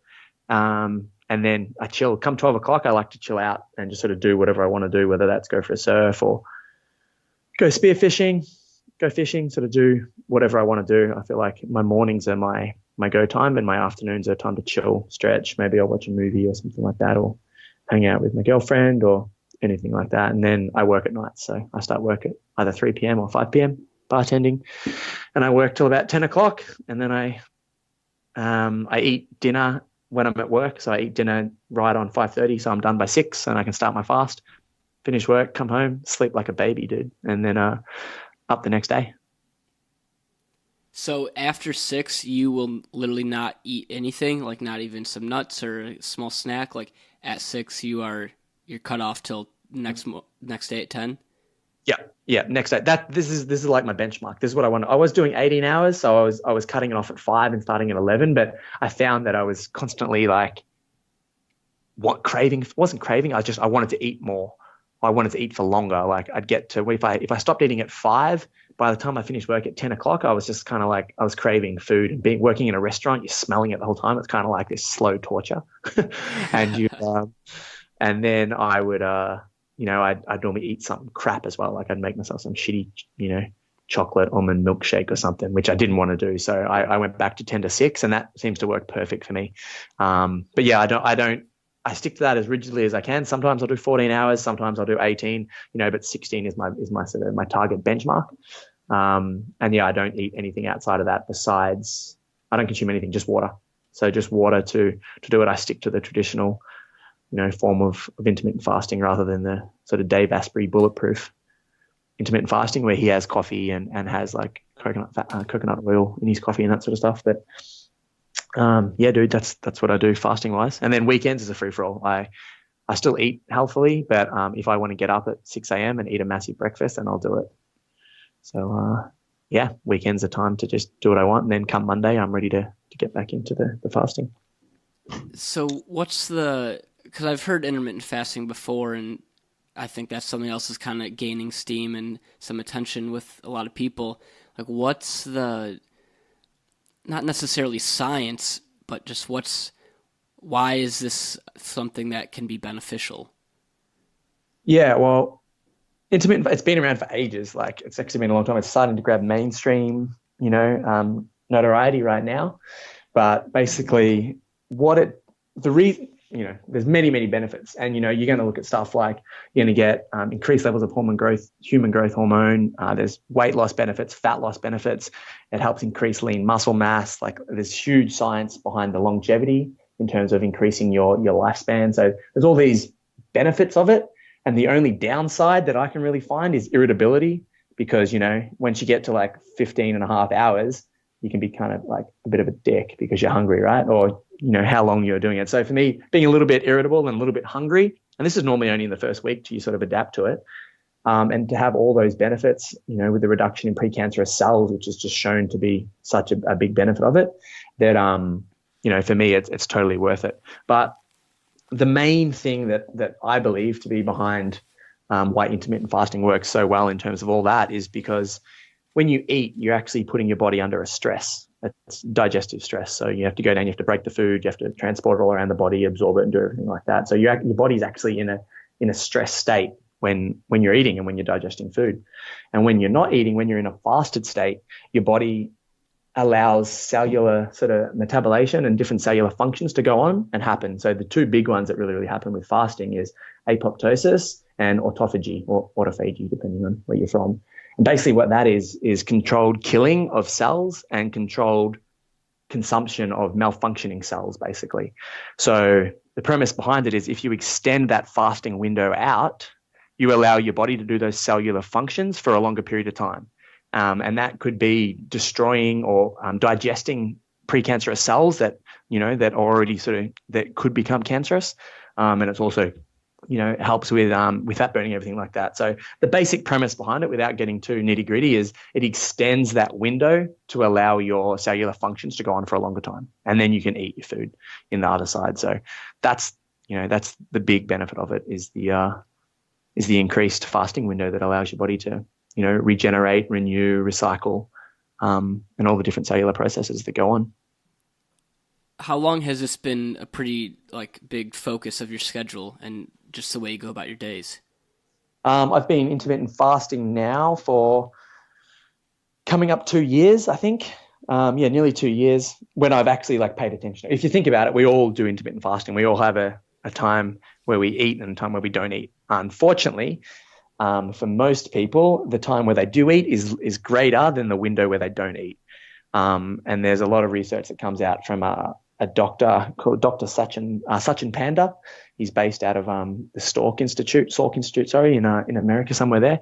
And he was showing that in rats, at least anyway, when they do intermittent fasting with rats, that once you get to a window of 12 hours fasted, 12 hours eating, that's the minimum point of what you want to do. If you start doing anything less than that, you're not really getting the benefits of intermittent fasting.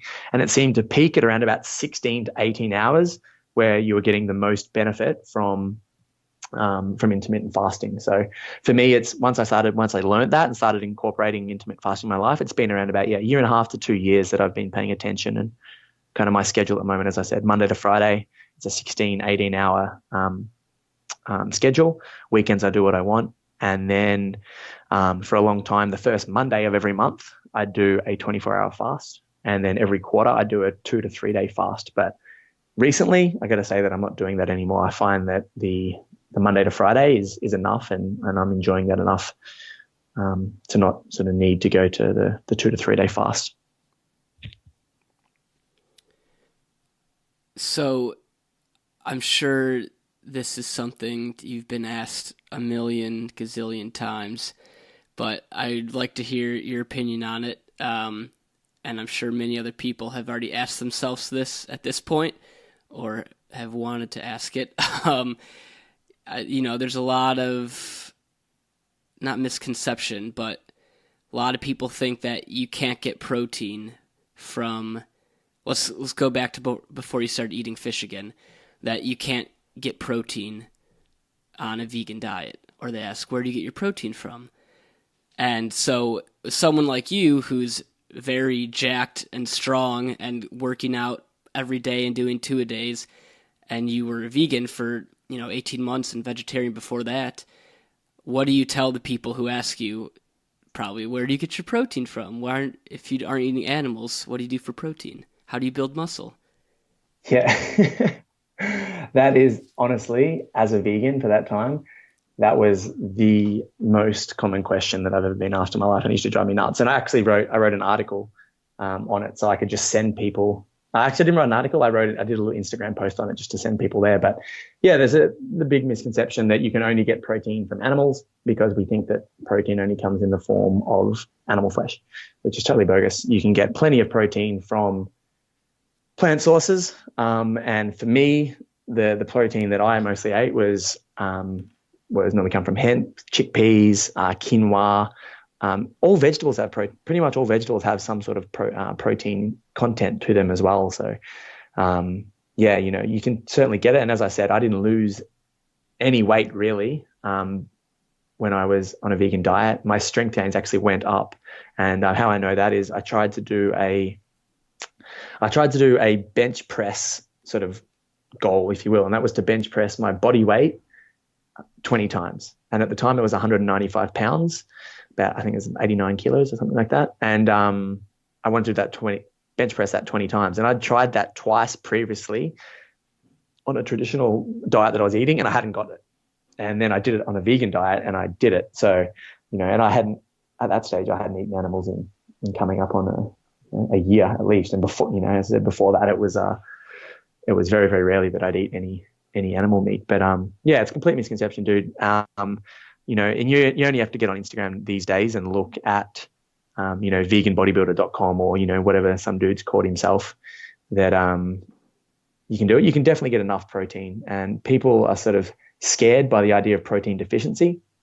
But there's been a lot of studies out that say that in the US, the study that I read anyway, it was only 3% of Americans are protein deficient. And that normally comes through a lack of calories, so starvation, rather than a lack of protein. They're just not getting enough of anything. The big majority of people, 97%, are fiber deficient. So they're not eating enough roughage and bulkage that comes with plants and vegetables. So, because everybody's eating processed bullshit that has all that taken out. So, but as the recommended minimum is 43 grams of protein a day, so that's for a male adult. And it's so easy to get that you don't even have to think, and everybody would be getting above that. So, yeah, you don't really have to worry about protein in terms of the vegan diet. It's just whether or not it's going to work for you in the long term and personally and individually. Good to know. That is definitely a big concern, I think, for a lot of people, especially if they're trying to gain weight or yeah. Yeah, man, it's for me personally, I saw no decrease in muscle mass or anything like that. Besides, as I said, when I was training for the marathon and the amount of kilometers I was doing, it naturally made my body composition come down more, but which was a benefit. But and then after that, I got back up to 195 pounds, just eating a 100% vegan diet, 100% plant-based. And I only supplemented with vegan protein powder, and it was only 1 scoop of small. And I didn't even do that for the added protein. I did it for the flavor that came, that tasted good in my smoothies. So, and that was only, I think, at the max, 20 grams of protein in that little scoop that I had. So, there's actually no issues at all if you're eating enough of the right foods with the legumes and the quinoa and, your hemp and all that sort of stuff, and your vegetables, you're getting a wide spread, you're going to be fine protein-wise. Just got to get a little bit creative. Get creative, dude. Yeah, expand your means and sort of put whatever you want in there. But yeah, there's so much protein. Yeah, as I said, unless you're eating Oreos and fries all freaking day, then and then protein deficiency is going to be the least of your worries. So.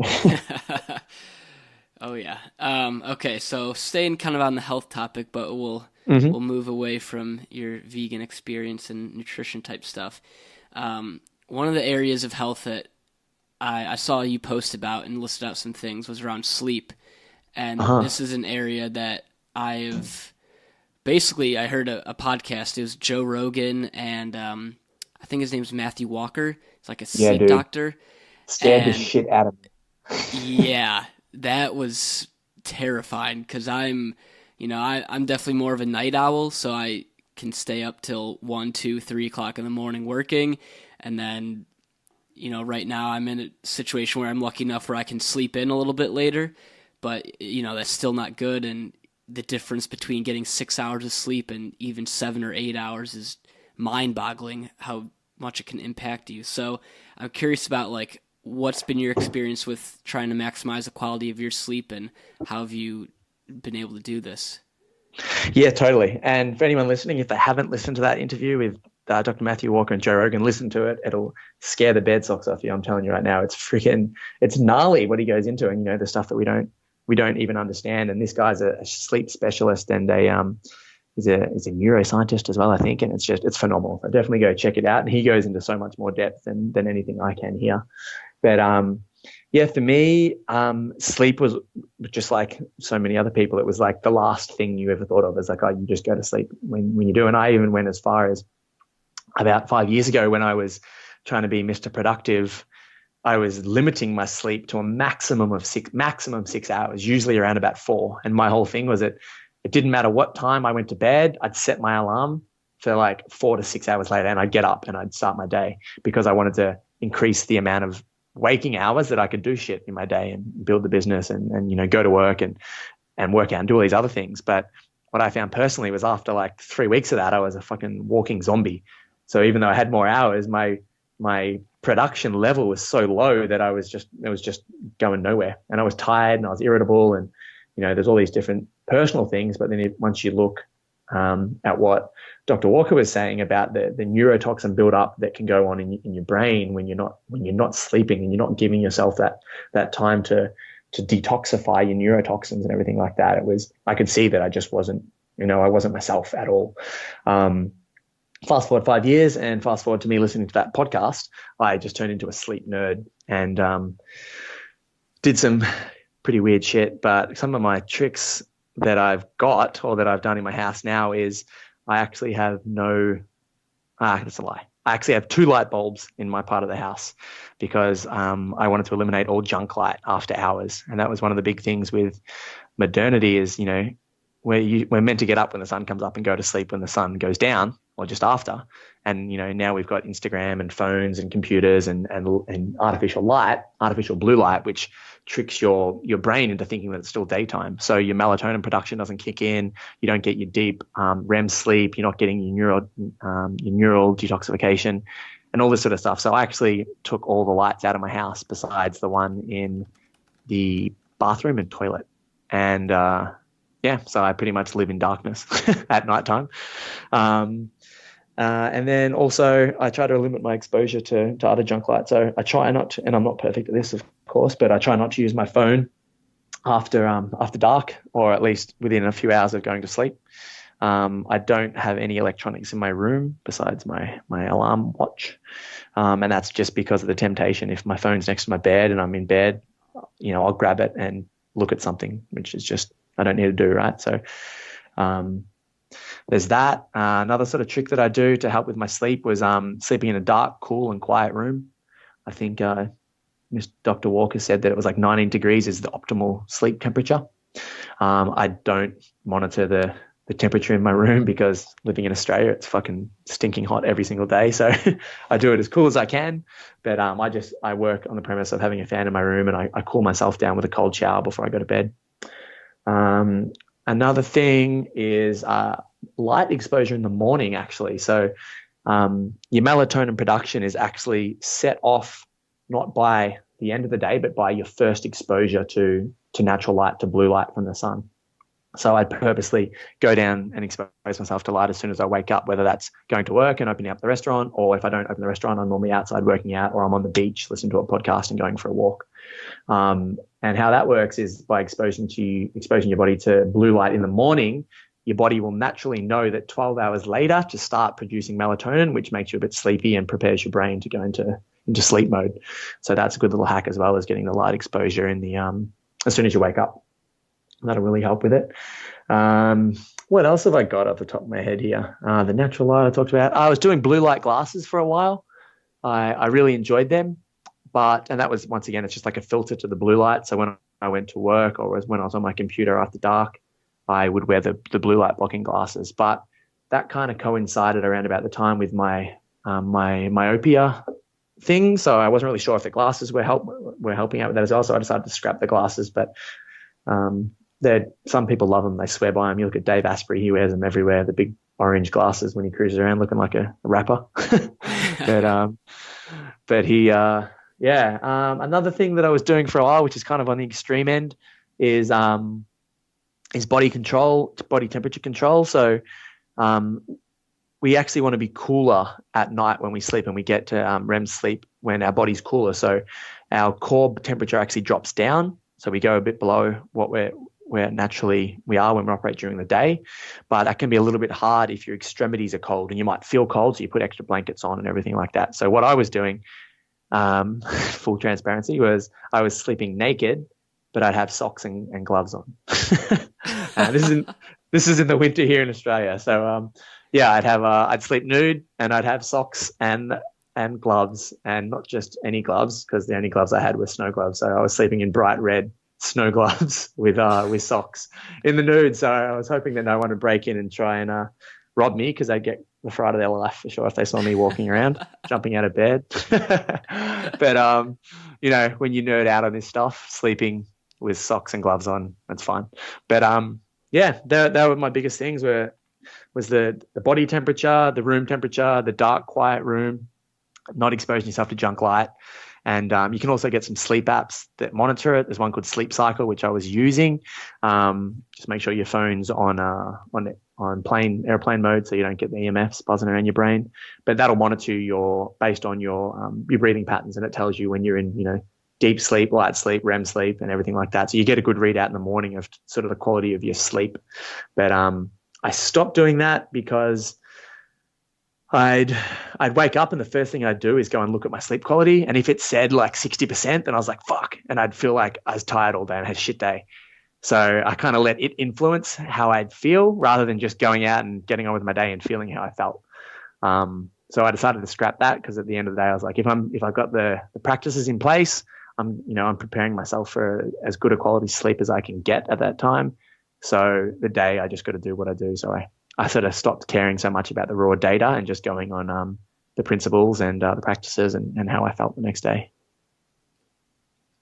I'd be interested to know. Yeah, it does. I'd be interested to know how, like, did you, other than when, obviously, the kind of your vision thing, before that started happening, did you feel like those glasses actually worked? Like, I've seen some advertisements for them, but I've never actually tried them. And I'm curious, like, did you feel a difference from the blue light glasses?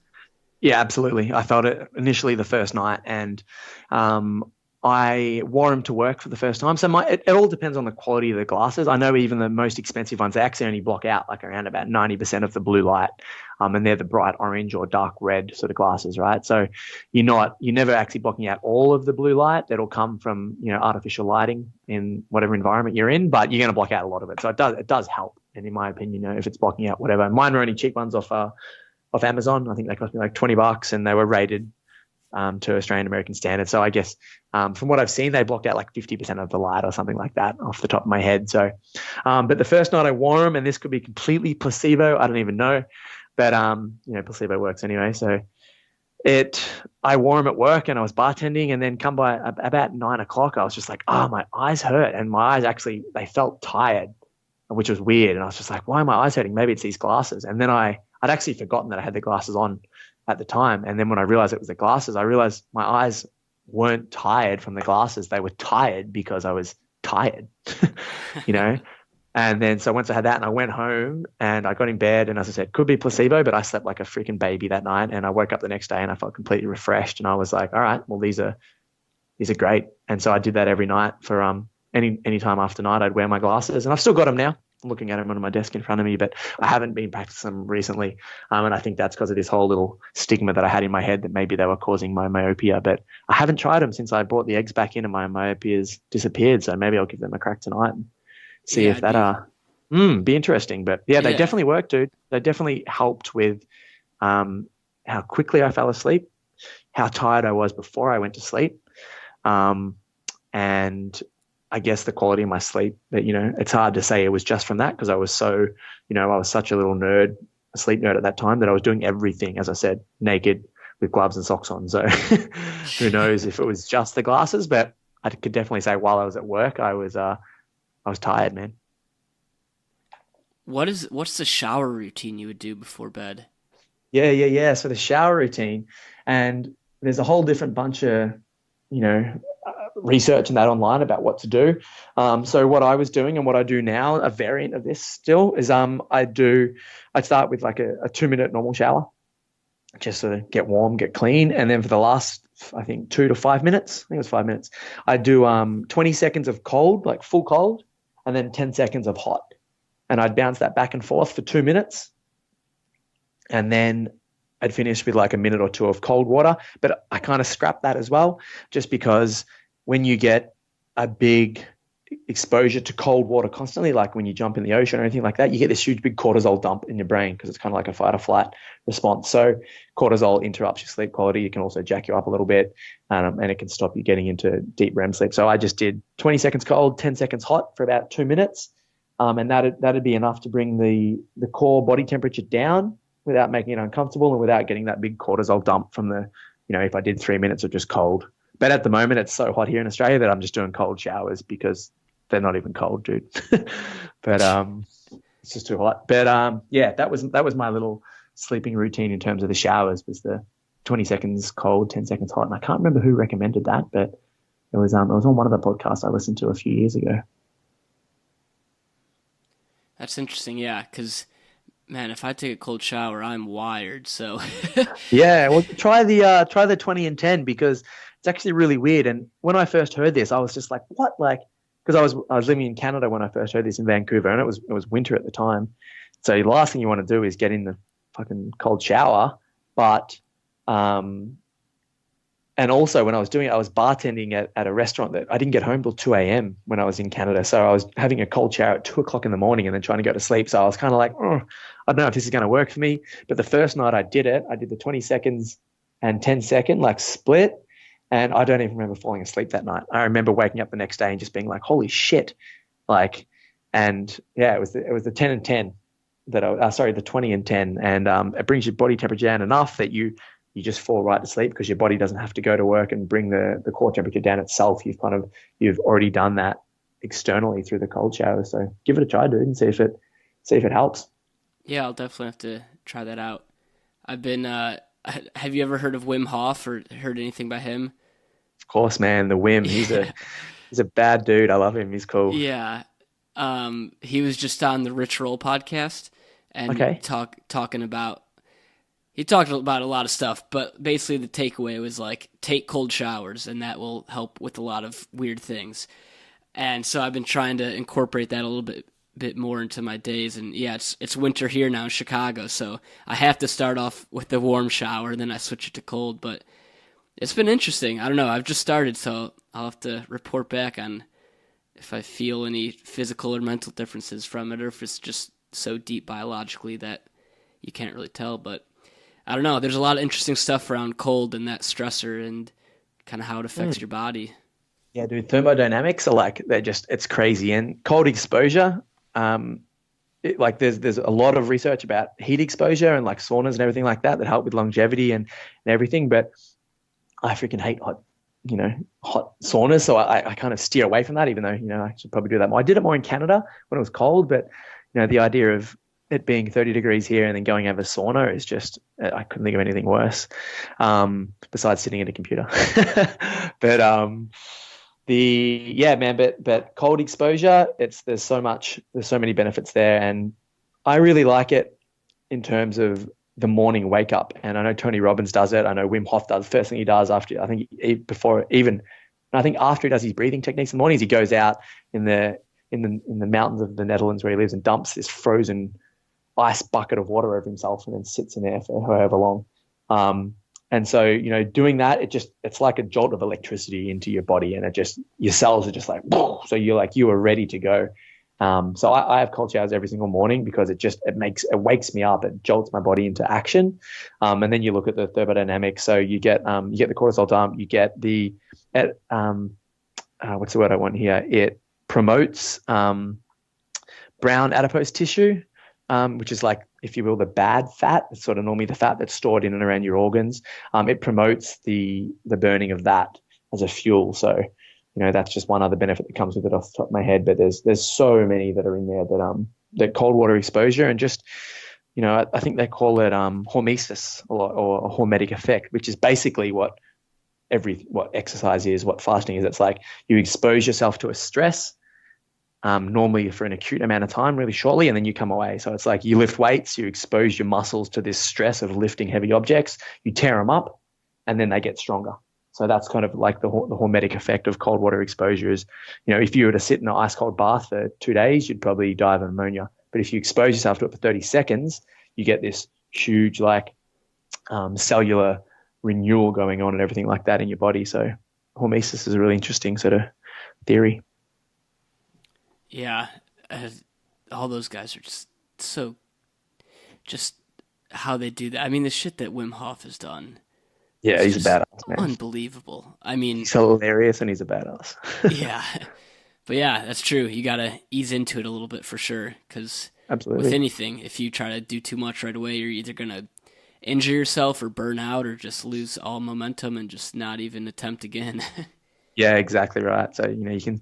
I think there's definitely some benefits of jumping in the deep end and just going hardcore, but it depends what it is and what you're doing and the kind of the mentality you have, because yeah, like overuse injuries and like injuries from not having the foundation in place in terms of like your stabilizing muscles. And, you see that a lot with CrossFit, I found, and CrossFit's definitely got its benefits, but it's got one of the highest injury rates, I think, out of any other sort of form of movement, because you get in this environment where it's like, hoo-hoo-ah, like everyone's pumping each other up, and it's like, do as many squats as till you shit yourself, like doesn't matter, like vomit here, like go as hard as you can. There's this big sort of alpha dominant sort of thing going on, which is great. Like as an athlete, I love it. But, if you haven't got the conditioning and the foundational strength and stabilizing muscles in your body, which a lot of these people don't have because, they might be a couch potato, then they go straight into this movement regime where, this beautiful community and everyone's so positive and they're uplifting and you're pushing yourself and you're achieving things that you've never done. You're getting huge results in terms of your body composition changing, you're losing fat, and you're getting stronger, you're doing all this stuff. And then 3-6 months in, boom, you pop a shoulder or you pop a knee or you tear something because you haven't got that structural integrity foundation built up.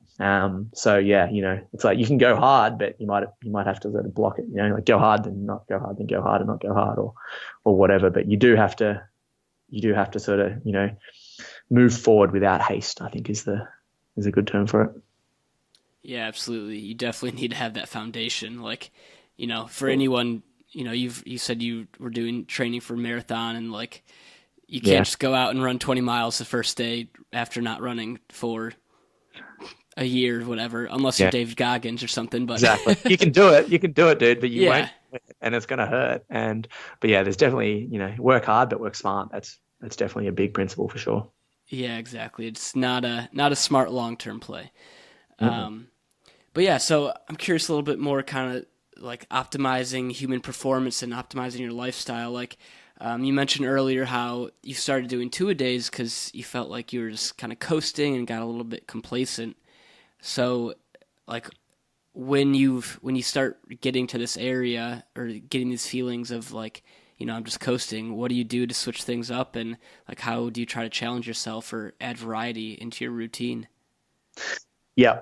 So for me, I've kind of got this little theory. I don't even know if this is like a theory that other people do, but it's kind of something that I've came up with, that I've sort of created in my own head myself anyway. And it's the idea of changing a state. I kind of believe that there's like 4 or 5 different states that we live in. You've got your physical state, you've got your mental state, you've got your emotional state, and you've got your, what's the fourth one that I could probably think of? And then probably like your mental, emotional, physical, and maybe like nutritional, if you will, sort of in there. So for me, I find that if I'm coasting or struggling or out of control in one of those areas, then I instantly look for something else in one of the other states to improve it on. And for me, usually it's the physical state.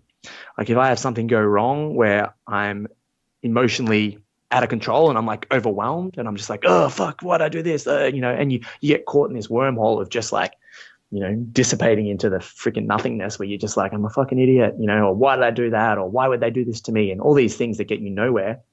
Then to get out of that, you have to regain control of another state. So for me, that is usually the physical state. And I'm like, fuck it. If I'm stressed and I'm emotionally out of control, I'm going to go and run until I'm too tired to be emotionally out of control and change. And so I'll change that state, and I'll take off. Or if I'm physically out of control and I'm injured because I'm been going too hard, or I'm burnt out, or my body is just like, fuck you, I don't want to do this anymore, then I'm looking at something else. So it might be the emotional state I might want to take control of. It might be my mental state. So I'll really, really focus on meditation and mindfulness and gratitude and different things like that to really take control back over of that state of my life. So for me, yeah, that's what it is. And to shoot back into your question, the 2-a-days, it was, I was working out 6 days a week. I try to be active every single day, but it was easy. I'd done it for a long time and I felt like I was coasting. I was kind of sick of my program that I was working on for the last, like, in terms of my, my movement program with the weights and everything like that. And I was just like, it was good and I was performing good and I was looking good, but I was comfortable. I was too comfortable and I felt complacent. And I was just like, I had to bring out my own little version of Goggins and just be like, fuck this, like, the man in the mirror. And I just like, I got to shake it up. So for me this month, it's been the physical aspect. And I'm like, I'm doing 2-a-days, 2 movement sessions a day. And I'm just every single day, I'm going to do 2 sessions. And that's what it is. And for me, it was a big shakeup, and it allowed me to, feel a lot less complacent in what I was doing. And I was a lot more content and happy with what I was doing, even though I was tired. Like a lot of the times I didn't want to go and do the second workout of the day. When I did it, I was just like, fuck yeah. Like, you suffered a little bit, and there's the reward after the stress. So, I think that answered your question. I can't quite remember what it was. Yeah. So have you seen that translate then into the other areas of your life that you've listed out? Like, have you seen that impact those? Absolutely, dude. Absolutely. Like hand in hand. I find that if something's out of control, as I said, once you get that other thing back in control, whether it's through distraction of what's going on or whether it's through the achievement of doing something that you wanted to do, all of a sudden it allows you to remove yourself from the emotional cloud of what's going on, of why if it's an emotional issue, and you can see things clearly. You can observe it for what it is, and you're like, you know what, fuck, it's not even that big a deal. Or even if it is a big deal, it's like, well, fuck, going crazy about it in my room, staring at the ceiling, isn't going to get me anywhere. So it gives you that perspective of the issue that's going on. And for me, yeah, everywhere in my life, and whether it is in my day-to-day life, if I'm feeling that I'm coasting, if I go out and do 2 a days, I'm like, shit, man, I might be coasting here, but I'm pushing it up these hills, and I'm pushing it with a workout. So I feel good, and I'm happy with what's going on. And then I can sort of look at these things with a clearer mind and go, okay, why am I feeling complacent? Maybe it's because I've been doing the same job for a year, and I've been bartending for a while, and I'm not doing what I really want to be doing. So then maybe that, so I can analyze and I can work on that instead of just, beating myself up over some stupid thing, right? So it definitely plays out in all other aspects, and it's just that game of balance and taking control in other areas, so you can regain control back in that area where you feel so out of control. So then, how do you come back from that? I guess, like, if you're ramping up to 2 days, then if that becomes your new normal, does going back to 1 a days, I guess this is kind of back to like turning around and taking a step away from the cliff. Mm-hmm. It's not like that you're backtracking, but if you're used to 2 days and suddenly you go back to 1 a days, does that feel like, how do you go from there, I guess, and kind of not feeling complacent? Like, do you feel complacent eventually doing 2 a days? I don't know. I'm only, what is it now, the 14th or 15th, something like that. I'm only 15 days into it, and I definitely don't. I feel great. And I feel, the only day that I didn't do the 2 a days was the day that I was in hospital with getting my foot x-rayed. And I did 3 the next day to make up for it. But yeah, I definitely don't feel complacent. And I don't think because I said I'd do this for 30 days and, maybe I'll do it longer. Maybe I'll do 3 a days. I don't think that's a sustainable thing to be able to do. I don't think physically, mentally, I need to do that either just yet. I'm sure if I really, really had to or wanted to train 3 times a day, I could definitely do it. But, I think I just needed that shake up. And sometimes that shake up and then a month of suffering and pushing yourself forward and expanding your comfort zone, I might get to the end of the month and be like, you know what? I'm happy to take a month of just 1 a days for the next month and kick back. And then maybe next month I'll do 2 a days again. Who knows? But it's kind of just like, I don't think it's the idea of like, what's next? It's just like, all right, this isn't working. I got to shake it up. It doesn't really matter what it is. And then once I get to the end of that shake up, I can turn around and step forward, or I can go left, I can go right, or I can step off the cliff and do fucking 10 a days. I don't know. But, it's just, yeah, for me, it's not what's next. It's just, this isn't working. I got to shake it up. And then I'll take the next step when that comes, time to be taken. Got it. Yeah. So sense? Yeah, that definitely does. So you just kind of need to break away from the motions a little bit. Yeah, you got to shake it up sometimes and get in. I feel, I was talking to my girlfriend a little while ago about, moving back to Australia. And after being overseas for 10 years and going to all these different countries and meeting all these different people and having these different experiences, and then I came back to Australia with the idea of building my business up and creating this program and everything like that. Everything was good. Everything was kind of normal, and everything was like, I couldn't fault anything everywhere. But I had this realization that I'm like, everything's just good. Like, works good. my house is good, my roommate's good, my life is good, I can go to the beach, life is good. But I was like, I just felt like I was missing this thing, and I couldn't figure out what it was. And then I read this article talking about, I don't know if it was called Good versus Extraordinary, but it was talking about you have to sacrifice the good life if you want to live an extraordinary life. And I felt like I'd lived an extraordinary life for the last decade and doing these amazing things. And then all of a sudden I was back to living the good life, which was good, but it was just good. It wasn't, I was just like, oh, I need more.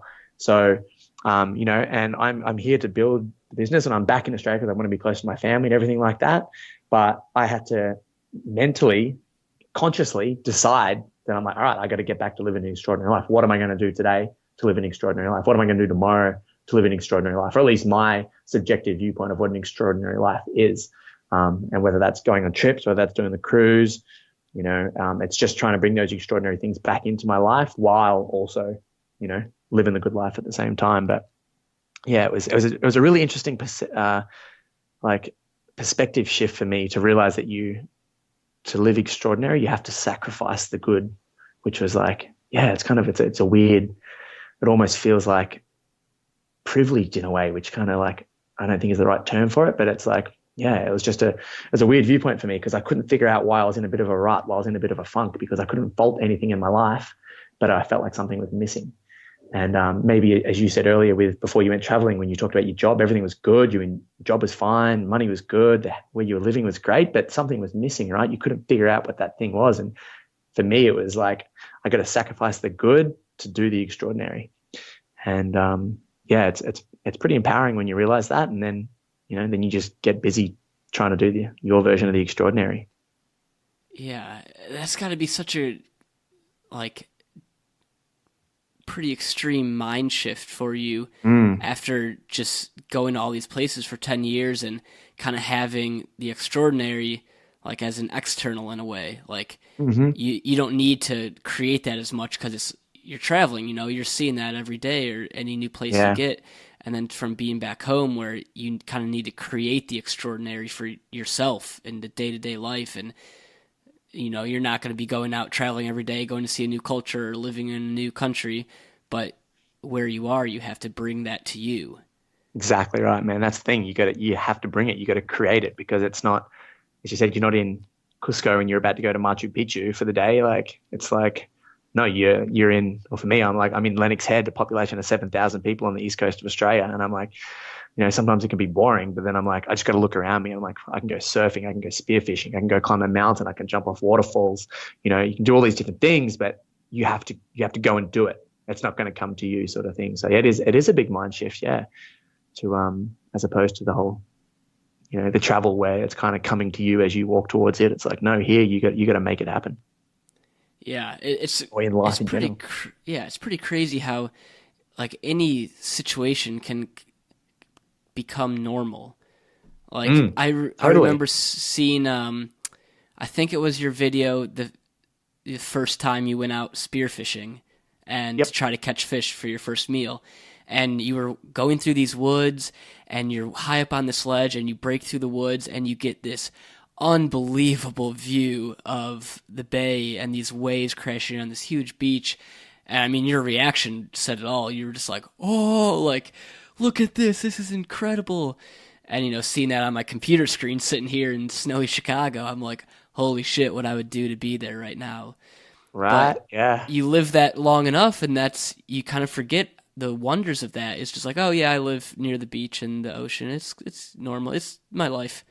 You just get used to that, which is that can happen with any setting, but it's crazy how that does happen. Like, 'cause when you first are exposed to that, how could you ever get sick of this?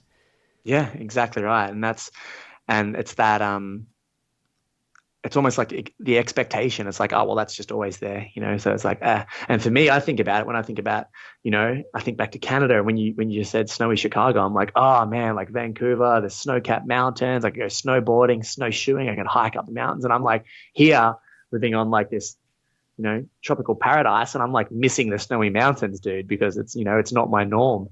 It's on the other side. So it's totally true though. You sort of take for granted what's around you. And that little viewpoint from that video, that's only 10 minutes from my house. And I didn't even know it was there. So I'm just like, shit. Like, and that's why, as you said in the video, I'm just like, are you kidding me? Like, what the hell? And I'm like, how have I not seen this? I've lived here for nearly a year. I've never been up over this ridge. So, it's a really good lesson in itself to show you, with travel, we think we have to go to the other side of the world to travel, but, we can go 10 minutes from our house and find this beautiful, tiny little, desolate beach, which is just around the corner, or, maybe climb a mountain and find this wicked little, meadow that you can go and have a picnic in. There's, travel doesn't have to mean going to Africa and, doing some, Sahara safari or anything like that. There's so many different means to it, but it's that perspective of like looking around you. Yeah, it just doesn't have that as exotic appeal.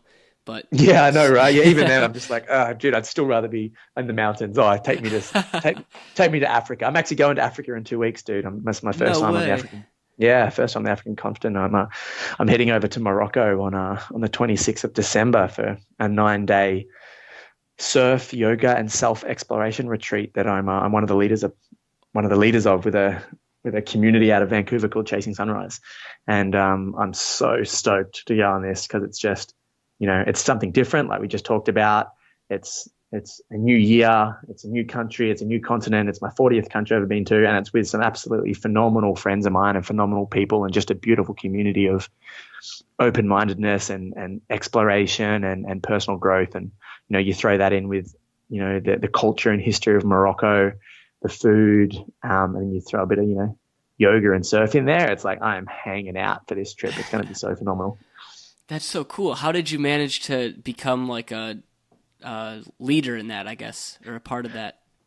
Yeah, so the company's, I guess you call it a company or community, is based out of Vancouver. As I said, it's called Chasing Sunrise, and two of my really good friends actually started it, Gordon Swenson and Julian DeShooter, and they are two absolutely phenomenal, like A-grade humans. They're so phenomenal, and I met them through social media, basically. I'd lived in Canada for a while, and then I was off traveling, and I had my own blog and my YouTube channel and that, and Julian reached out to me, and then we sort of just sparked up this sort of online friendship. And then when I moved back to Canada, I got involved with their events, and basically what they do, their tagline is like rad people doing rad shit, and they just want to get the coolest people and go and do some cool stuff and have some wicked, like, real talk. And so then it's just like, what can you dream up? And I got along really well with them. I got along really well with people in the community, and I was already up in the mountains myself. So I do some guiding for them. We do hikes. We had a thing called Sunday School, where every Sunday you'd meet and we'd go and do something pretty radical, whether it was climbing a mountain or, we had this one little movement which was going on, which was great. It was called Make Winter Summer Again. And it was a freezing cold winter in Vancouver, and it was like drizzly and snowy, and it sucked. And we were like, oh, what can we do? So we decided to do some activities in the winter, and we all hired, I think nearly 50 people came.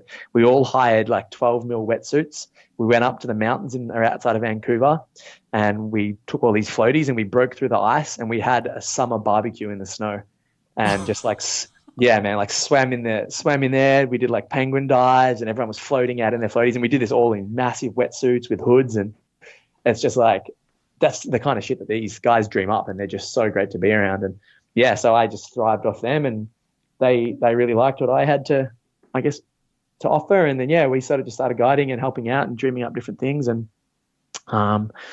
and then they've sort of now expanded globally on their expeditions, and they just got back from Everest Base Camp, I think 2 weeks ago. And they got in contact with me a few months ago, and they said, we're going to Morocco, we're doing this. We think you'd be really good at it, and we'd love you to be a facilitator, a leader on the trip. Are you available? And I was like, clear the schedule, I'm coming for sure. So that's how that sort of came to be, and I'm super stoked to get over there and see my old friends, meet my new friends, and just have an experience and bring whatever I can to the party. Sweet, man. That sounds incredible. Yeah, epic, man, epic. Always got to be planning that next trip, right? Oh, always. Yeah. Speaking of, I might have to ask you a few questions later on outside of the podcast episode, because I'm going to Peru in June for the first time. So yeah, I'll definitely have a few questions I could send your way if you've lived there. Man, for sure. Yeah, I lived there lived there for nearly 4 months, and spent a good nearly 18 months in Central and South America. And that's just a phenomenal part of the world, and such beautiful people and such raw, kind of grimy, kind of dirty, just beautiful. It's just a raw way of living there. And, the people are so hospitable and they're so caring and so generous with, the little which they a lot of the time have. And Peru, man, it's just the diversity in that country in terms of things you can do. Like, you got the mountains, you got the Incan ruins, you can get down to the coast, you go to Mancora, you can go to Huanchaco and surf down there. There's some massive, beautiful big lefts on that side. And then, you can come up into the colonial areas, you can go to Machu Picchu, dude. You can go to the Amazon. Like, that country has everything, man. You'll have a blast down there. I'll definitely give you as many pointers as I. How long are you going for? Right now, about 10 days, but I'm trying to figure out a way to extend it a little bit. Yeah. Ideally, I could go for like 2 or 3 weeks. Yeah, dude. I always say to people, I'm like, how long can you go for? What's the most possible? I'm like, and then book that, because you never come home from a country and be like, shit, I wish I went home 10 days earlier. Like, and personally, a country like Peru, there's so much you can do. So, I'd definitely say go as long as you can. And, kiss some ass, do whatever you have to, and get that trip extended. But if not 10 days, man, you'll still have a wicked time and still get a lot in. Yeah, I'm pumped. It'll be the first time in South America, so definitely Awesome. be a little bit of a shock. Yeah, dude. Okay, so want to talk a little bit more about this warrior program that you've been working on, and what's like kind of the gist of this? What is this meant to do? I think you said it's 12-week program. Like, what would be like the ideal person who's going into this, and like what would they expect to get out of it? Yeah, so I created this program. It's called the Lifestyle Warrior Program, and it's run through my website, or will be run through my website once I complete it. And basically, I was doing online coaching. I was doing one-on-one coaching and working with different people in sort of the lifestyle area, and it normally catered to health, nutrition, fitness, personal development, mindset, everything like that. And I still do that, and I do enjoy it. But I really wanted to make, I found a lot of the time I'd be going through the same sort of thing, and I was like, there was a lot of underlying principles which I was just reteaching over and over and over again. So I was like, I got to come up with a way to, have a system in place where instead of me saying the same thing over and over and over again, I can create a program and people can go work through the program at their own pace, or, they can do a coaching version with me where I still work with them one-on-one as they work through the program. So that's basically what I did. And I called it, as I said, the Lifestyle Warrior Program. And it's aimed at men. It is a men's program. And the reason I chose men was because most of the people who I worked with were men, and I feel that obviously being a man, I have the most experience in the area of lifestyle of a guy. So I felt like I could help more people and get more specific in that area. And I wanted to niche down. I didn't want to be like just a generic personal trainer or a generic lifestyle coach that's like, I can help everybody. I have all the advice, come to me. And it's just, you're so watery with your, with what you do. So yeah, I niched down, dude. And I niched into the men's sort of lifestyle area. And so it's basically a guide to reinvention, and it has the emphasis, the focus points on the lifestyle, and it's basically nutrition, movement, and reframing your mindset and paradigm. And the reason I chose them is, as a personal trainer, it's so heavily orientated around fitness and body composition and physique. And then obviously there's the nutrition gets incorporated in there as well. But for me, the biggest thing that I found with my clients and with myself is like, they're all very essential, but until you change until you change your behavior and you change your beliefs and you change what you believe you can or can't do and what you will or won't do, then all the rest it's kind of like you won't stick at it. I can teach you how to do all the good exercises and teach you what to eat and tell you to go and do them. But if you don't do them, you're not going to get the results. And so I really had a big emphasis on the mindset module in this program.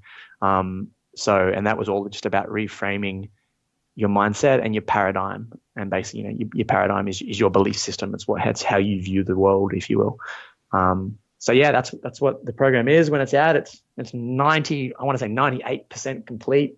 As I said, I've been working on it all year. All the theory behind it and all the actual writing of it's done. Now I'm just putting it into a workable 12-week program, online program, and getting the video exercise tutorials all edited up, and then just getting into a nice workflow. So now it's like, yeah, I'm just dotting the I's and crossing the T's, and I'm so excited to get this out because it's been a lot of work, and I think there's just such a big benefit for a lot of people that they could take out of it, in improving certain areas of their life and everything like that. So yeah, I'm excited to get it out, dude, and help out if it will.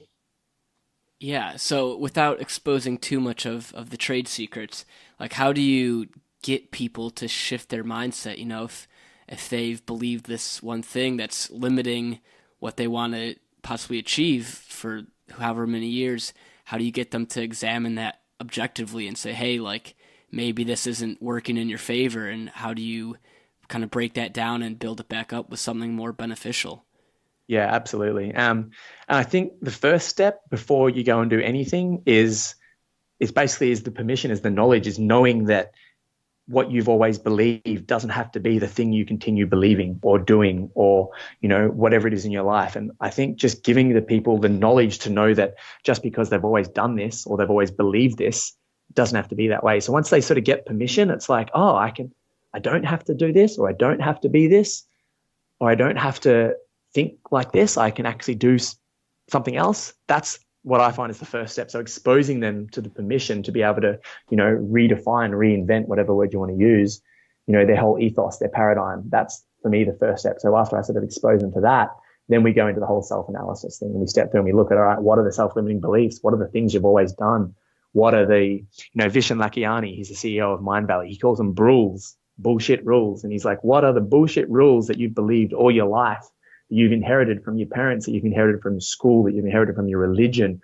He calls it the culturescape, and it's basically this whole environment of beliefs, principles, practices, everything that we grow up in. It's basically the nurture in our life. And he's like, what are the bullshit ones? What do you believe that you don't have to believe? Or more importantly, what do you believe that you don't want to believe anymore? So yeah, self-analysis, and then working through that. And then from there, we go through the different processes of redefining the character of who you want to be. And I mentioned earlier about the two selves and everything like that, with the static self or the fixed mindset of like, no, I am this way and I can't change it. You know, that's bullshit. You can be whoever you want. You can change and you can become whoever you want to become. The question is, who do you want to become? So then it's identifying those characteristics, those traits, those different things, and basically building the superhero version of yourself, you know, you 2.0, and then stepping into that person, and then doing that again. And yeah, man, that's the basic premise behind it in terms of the mindset. And then obviously we've got the tools that are in there with the movement module, which is all based around building a capable body, improving the fitness of this machine of the body we have. You know, what do you want to do?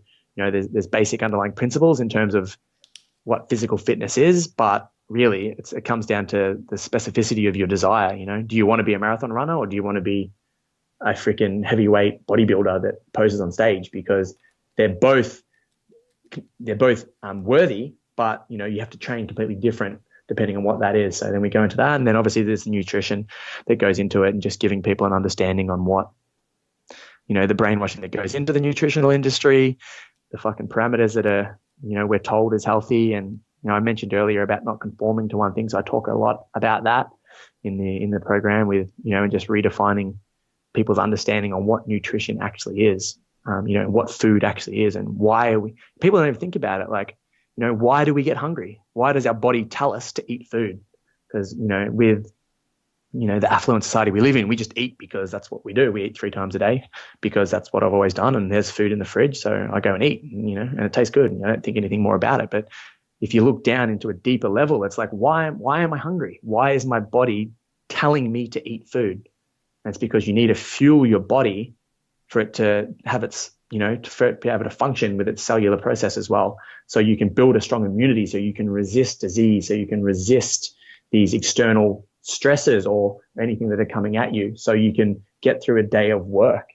You know, so there's all these different things that come into it that I really sort of like to get deep on, and sort of, you know, take off the top layer of just fluff and and get in there. So, as I said, 230 pages, 90,000 words. That's kind of the dot point as I can get into it, man. It goes deep, but it's good. I'm really happy with it.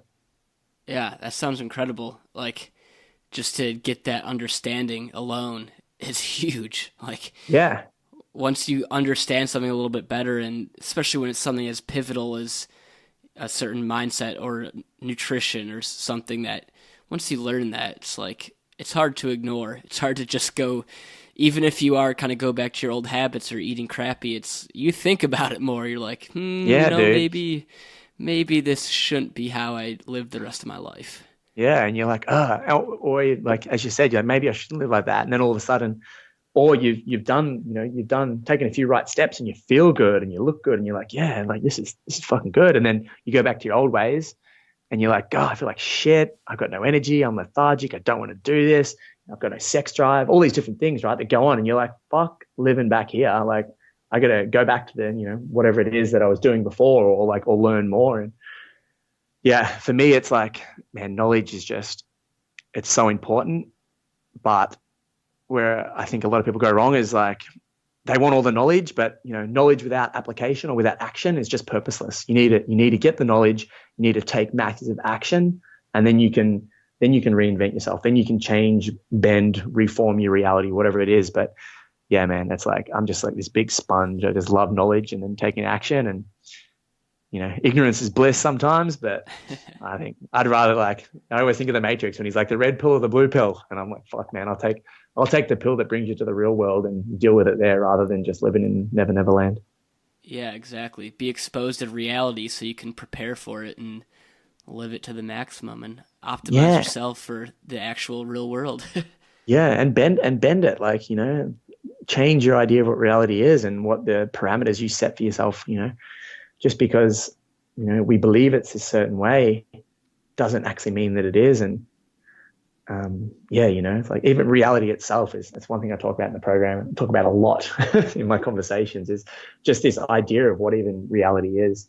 And this could go down the rabbit hole pretty deep. But it's just like, just because what we see and what is around us and what has always been, it doesn't, once you get into quantum physics and the quantum makeup of what things are, what solid objects are, it's basically your whole version of reality is your brain's perception of information around it. So it's not just because things are green doesn't mean they're actually green. If you think about your brain tells you what to smell. Your brain tells you what color green is, even though it's never seen green. It tells you what a tree looks like, even though it's never seen a tree. So basically all it is this information coming in, and then it's your brain's best guess at what that information says it is. So yeah, man, like when I go down that rabbit hole, I'm just like, shit, man, like what even are we? Like, where are we? What's around me? It's freaking crazy. It's a bit woo-woo, but it's so interesting though, once you get into the quantum world and see that the rules of reality in the quantum world are just so different to our rules in the physical world, at a macro level. Yeah, I mean, when you break down into that stuff, dude, that'll blow your mind, just in the best way. Yeah, totally. And you can't even, like, I listened to an audiobook the other month, and it's called Einstein's Theory of Relativity and the Quantum Mechanics, I think it was called. And it was a heavy read, dude. A heavy listen, I should say, but it was mind-blowing. And there was even just one little insignificant thing out of it that really stuck with me. And I was on the beach when I was listening to it, and it talks about gravity and like like object mass and everything like that, and the gravitational pull that different objects of different mass have. And so I was talking about gravity and how it influences our physical reality. But what blew me away was, when you think of the tides of the ocean, I think about like a tide going out and tide going in. And I was just like, oh yeah, we all know, like, the moons control the tides. And it's the gravitational pull of the moon which changes the tides. And so I'd always envision like the moon pulling the water one way and the tide goes out, and then the moon pulling the water the other way and the water comes back. But what it actually is when the moon comes into a close realm, its gravitational pull pulls the water up. So the tides don't go out or in, they go up or down, which was just that little like perspective shift in my mind. I was like, holy shit. So it's like, it's the gravitational pull of the earth versus the gravitational pull of the moon. And just that little insignificant thing, like, oh, so the tides actually go up and down. They don't go out or in. Like, that just blew my mind. I'd never even thought of it before. And I was like on a beach looking at the tides, and I'm just like, ugh, what else do I have zero idea about? There's so much out there. It's just insane. Yeah, that's so wild. People always say, "Oh, the tide's coming in," Yeah. and I guess that's just the way we've conceptualized it. But Yeah, it's like, oh, we can see the water coming towards us, and that's and they got it right by saying high and low tide. But yeah, it's not the tide doesn't go in or out at like the I guess out, like, the water, the molecules that make up water are either getting pulled back towards the earth and they shrink down towards the center of the earth and the tide goes down, or when the moon's closer, its pull is stronger, so it pulls it back up away from the center of the earth and towards the moon. So that's when the tides come in. It's not in or out. It's just going up or down. And like, I'd never even thought of it like that. And it's so insignificant, but it's also like just like blew my mind. yeah, I mean, just those small little things like that, that can have a huge impact on you. And for a more like behavior type thing, like your program, just allowing people, just giving them the permission to, hey, you don't have to think this way. Give yourself the permission to be okay with believing something else, or to test your beliefs, or to challenge them. Just understanding like, hey, this is okay. That's probably going to make a huge impact alone on so many people. Absolutely, man. And that was one thing I really noticed when I was writing this program, and when I was doing my own personal development, self-work, whatever you want to call it, was the idea of like a paradigm. And a paradigm, as we said, is like your belief system. It's your framework to how you view the world. I didn't even know what a paradigm was. And, I'd heard of the word paradigm, but I couldn't tell you what it was. And from there, I'd never asked myself, what's my paradigm? Like, what do I believe is right? What do I believe is correct? What do I believe is the best way to do things? What do I believe makes up the physical world? So just having that question, or asking that question yourself of like, what do I believe? What is my framework? Most people don't. They'll go their whole life, living their whole life through the lens of this framework without even asking themselves, what is my framework? What is my paradigm? They don't even know.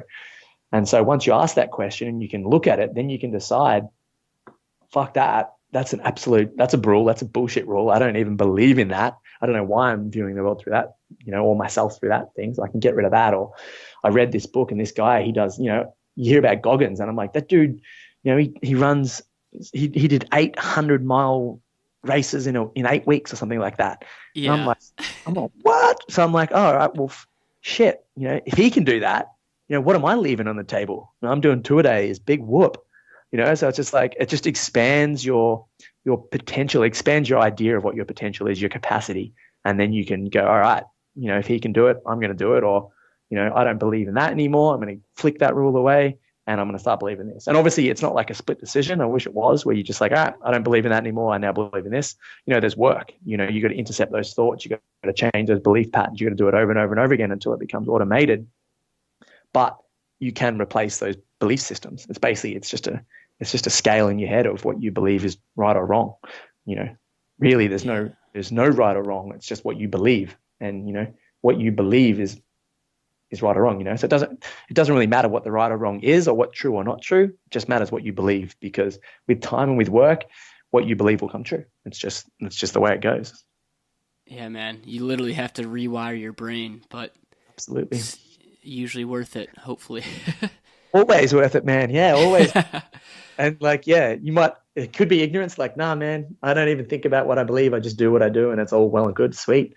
But, as I said, sometimes once you ask those questions to yourself, you get exposed to, the reality of what you're actually thinking and believing, mostly subconsciously, because you've done it your whole life. Then all of a sudden you're just like, oh, fuck this. I don't want to do this anymore. Or I can't do this. That's a lot of the thing for me. Is like, I can't do that anymore. I can't, like when I went to vegan, it's like, I can't do it. I can't take the life of an animal anymore. And, and then when I left veganism, it was so hard for me to leave that belief behind. It took a long time for me to go through it, and a lot of deliberation and thinking. And then I think I went fishing 5 times before I even took a fish home and consumed it, because I was just like, no, I'm still not ready for it. Like, it's hard to do. It takes time, but it goes back to what we said at the start, what's harder, pushing through it for 30 days or whatever and getting through it, or living your whole life in that, ignorant state, if you will, being unaware. And for me, I'm like, no, I'd rather be aware and then pick and choose what I want to do. Yeah, man. That's, whew, I'm feeling we've gotten into some awesome topics, and Man, it's been good. It's been great. yeah, I think that's probably a good place to wrap up. Where we just went over the 2:30 mark, Cool. surprisingly. Man, I haven't even eaten today. Shit. Yeah, I know. I just looked at the Yeah. time. I'm like, oh man, dinner's coming up. But Yeah, yeah, I'm about to have breakfast. yeah. I mean, I feel like we're gonna need to talk again because there's a lot. There's still a lot of questions I have just about some other stuff, and I mean, we can obviously get really deep into these topics more. But man, yeah, for the sake of listeners, we'll try to wrap it up because I know to listen to a podcast for 3 hours is pretty difficult. But Yeah, man. man, Joe Rogan pulls it off, but we'll see how we go. exactly. But hey, if it's something that is going to have a huge impact on your life, like we said, those 3 hours, a lot better than the next years you're going to spend not living a certain way. So Exactly right, man. Amen to that. yeah. Well, hey, is there anything else that we haven't discussed or talked about that you want to bring up, or some final words to the listeners or anything? Yeah, as you said, dude, there's always something else to talk about, and we definitely will have another conversation. This has been great on my end. I've really, really enjoyed talking to you and hearing your story. But yeah, I think as you said, 2.5 hours is enough. We don't need to go down any more rabbit holes. We can do that on another conversation. But yeah, I've had a fantastic time, and I appreciate it, and I hope that hope your listeners enjoyed it. And yeah, and I'm definitely looking forward to not only the next conversation, mate, but when we get to when maybe on the same country at some stage, we can go run a half marathon and kick ass, do a couple of tour days. Hell yeah, man, that would be awesome. What is the best place for people to reach out if they have a question or just want to say hello or to check out some of your work or your program when it comes out? Yeah, cool. So everything will be announced through the website. It's the www.thelifestyleempire.com. That's my blog. It's also where I post the videos. I've got my YouTube channel, which is just Dane Thomas Bergman. Instagram is sort of my main platform, Instagram and YouTube, and that's Dane Thomas Bergman also. Facebook, I don't use too much anymore. I feel like that's kind of dying. But, I'm also on there as Dane Bergman as well, or The Lifestyle Empire.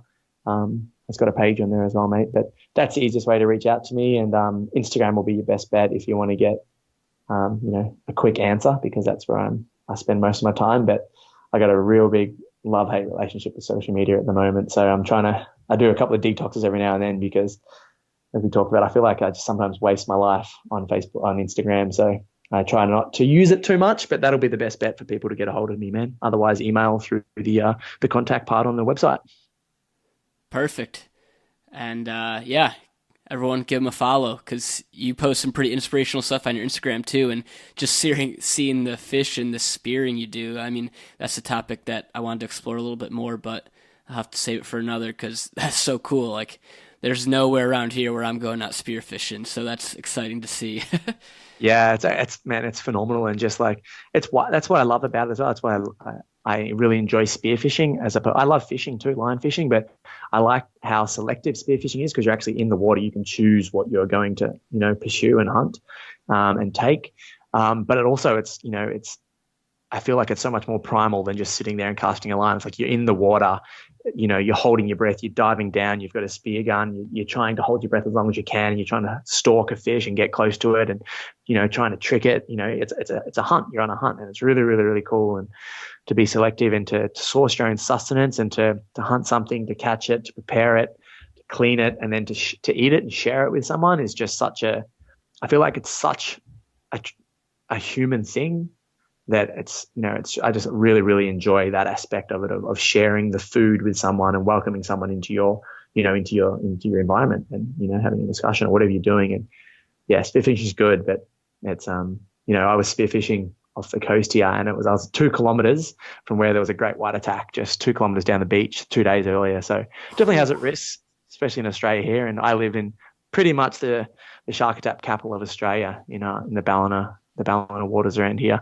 But, it's like anything. It's like driving a car. There's just, the risk is so small, but the thought process behind it, dude, is just like, oh God. But, yeah, I've been good so far and haven't had too much dramas with sharks or anything like that. But, yeah, it's definitely it's a phenomenal adventurous, pursuit. That's for sure.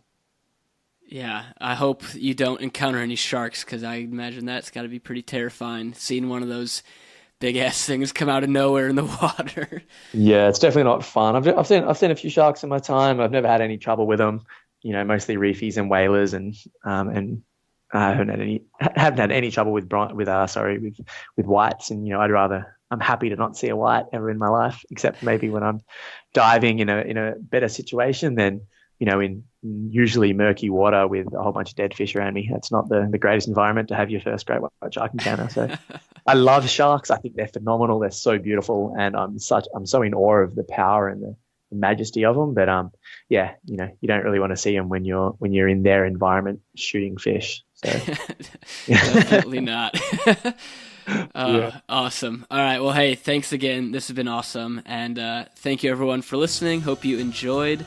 Check Dane out on all his social platforms and website. And until next time.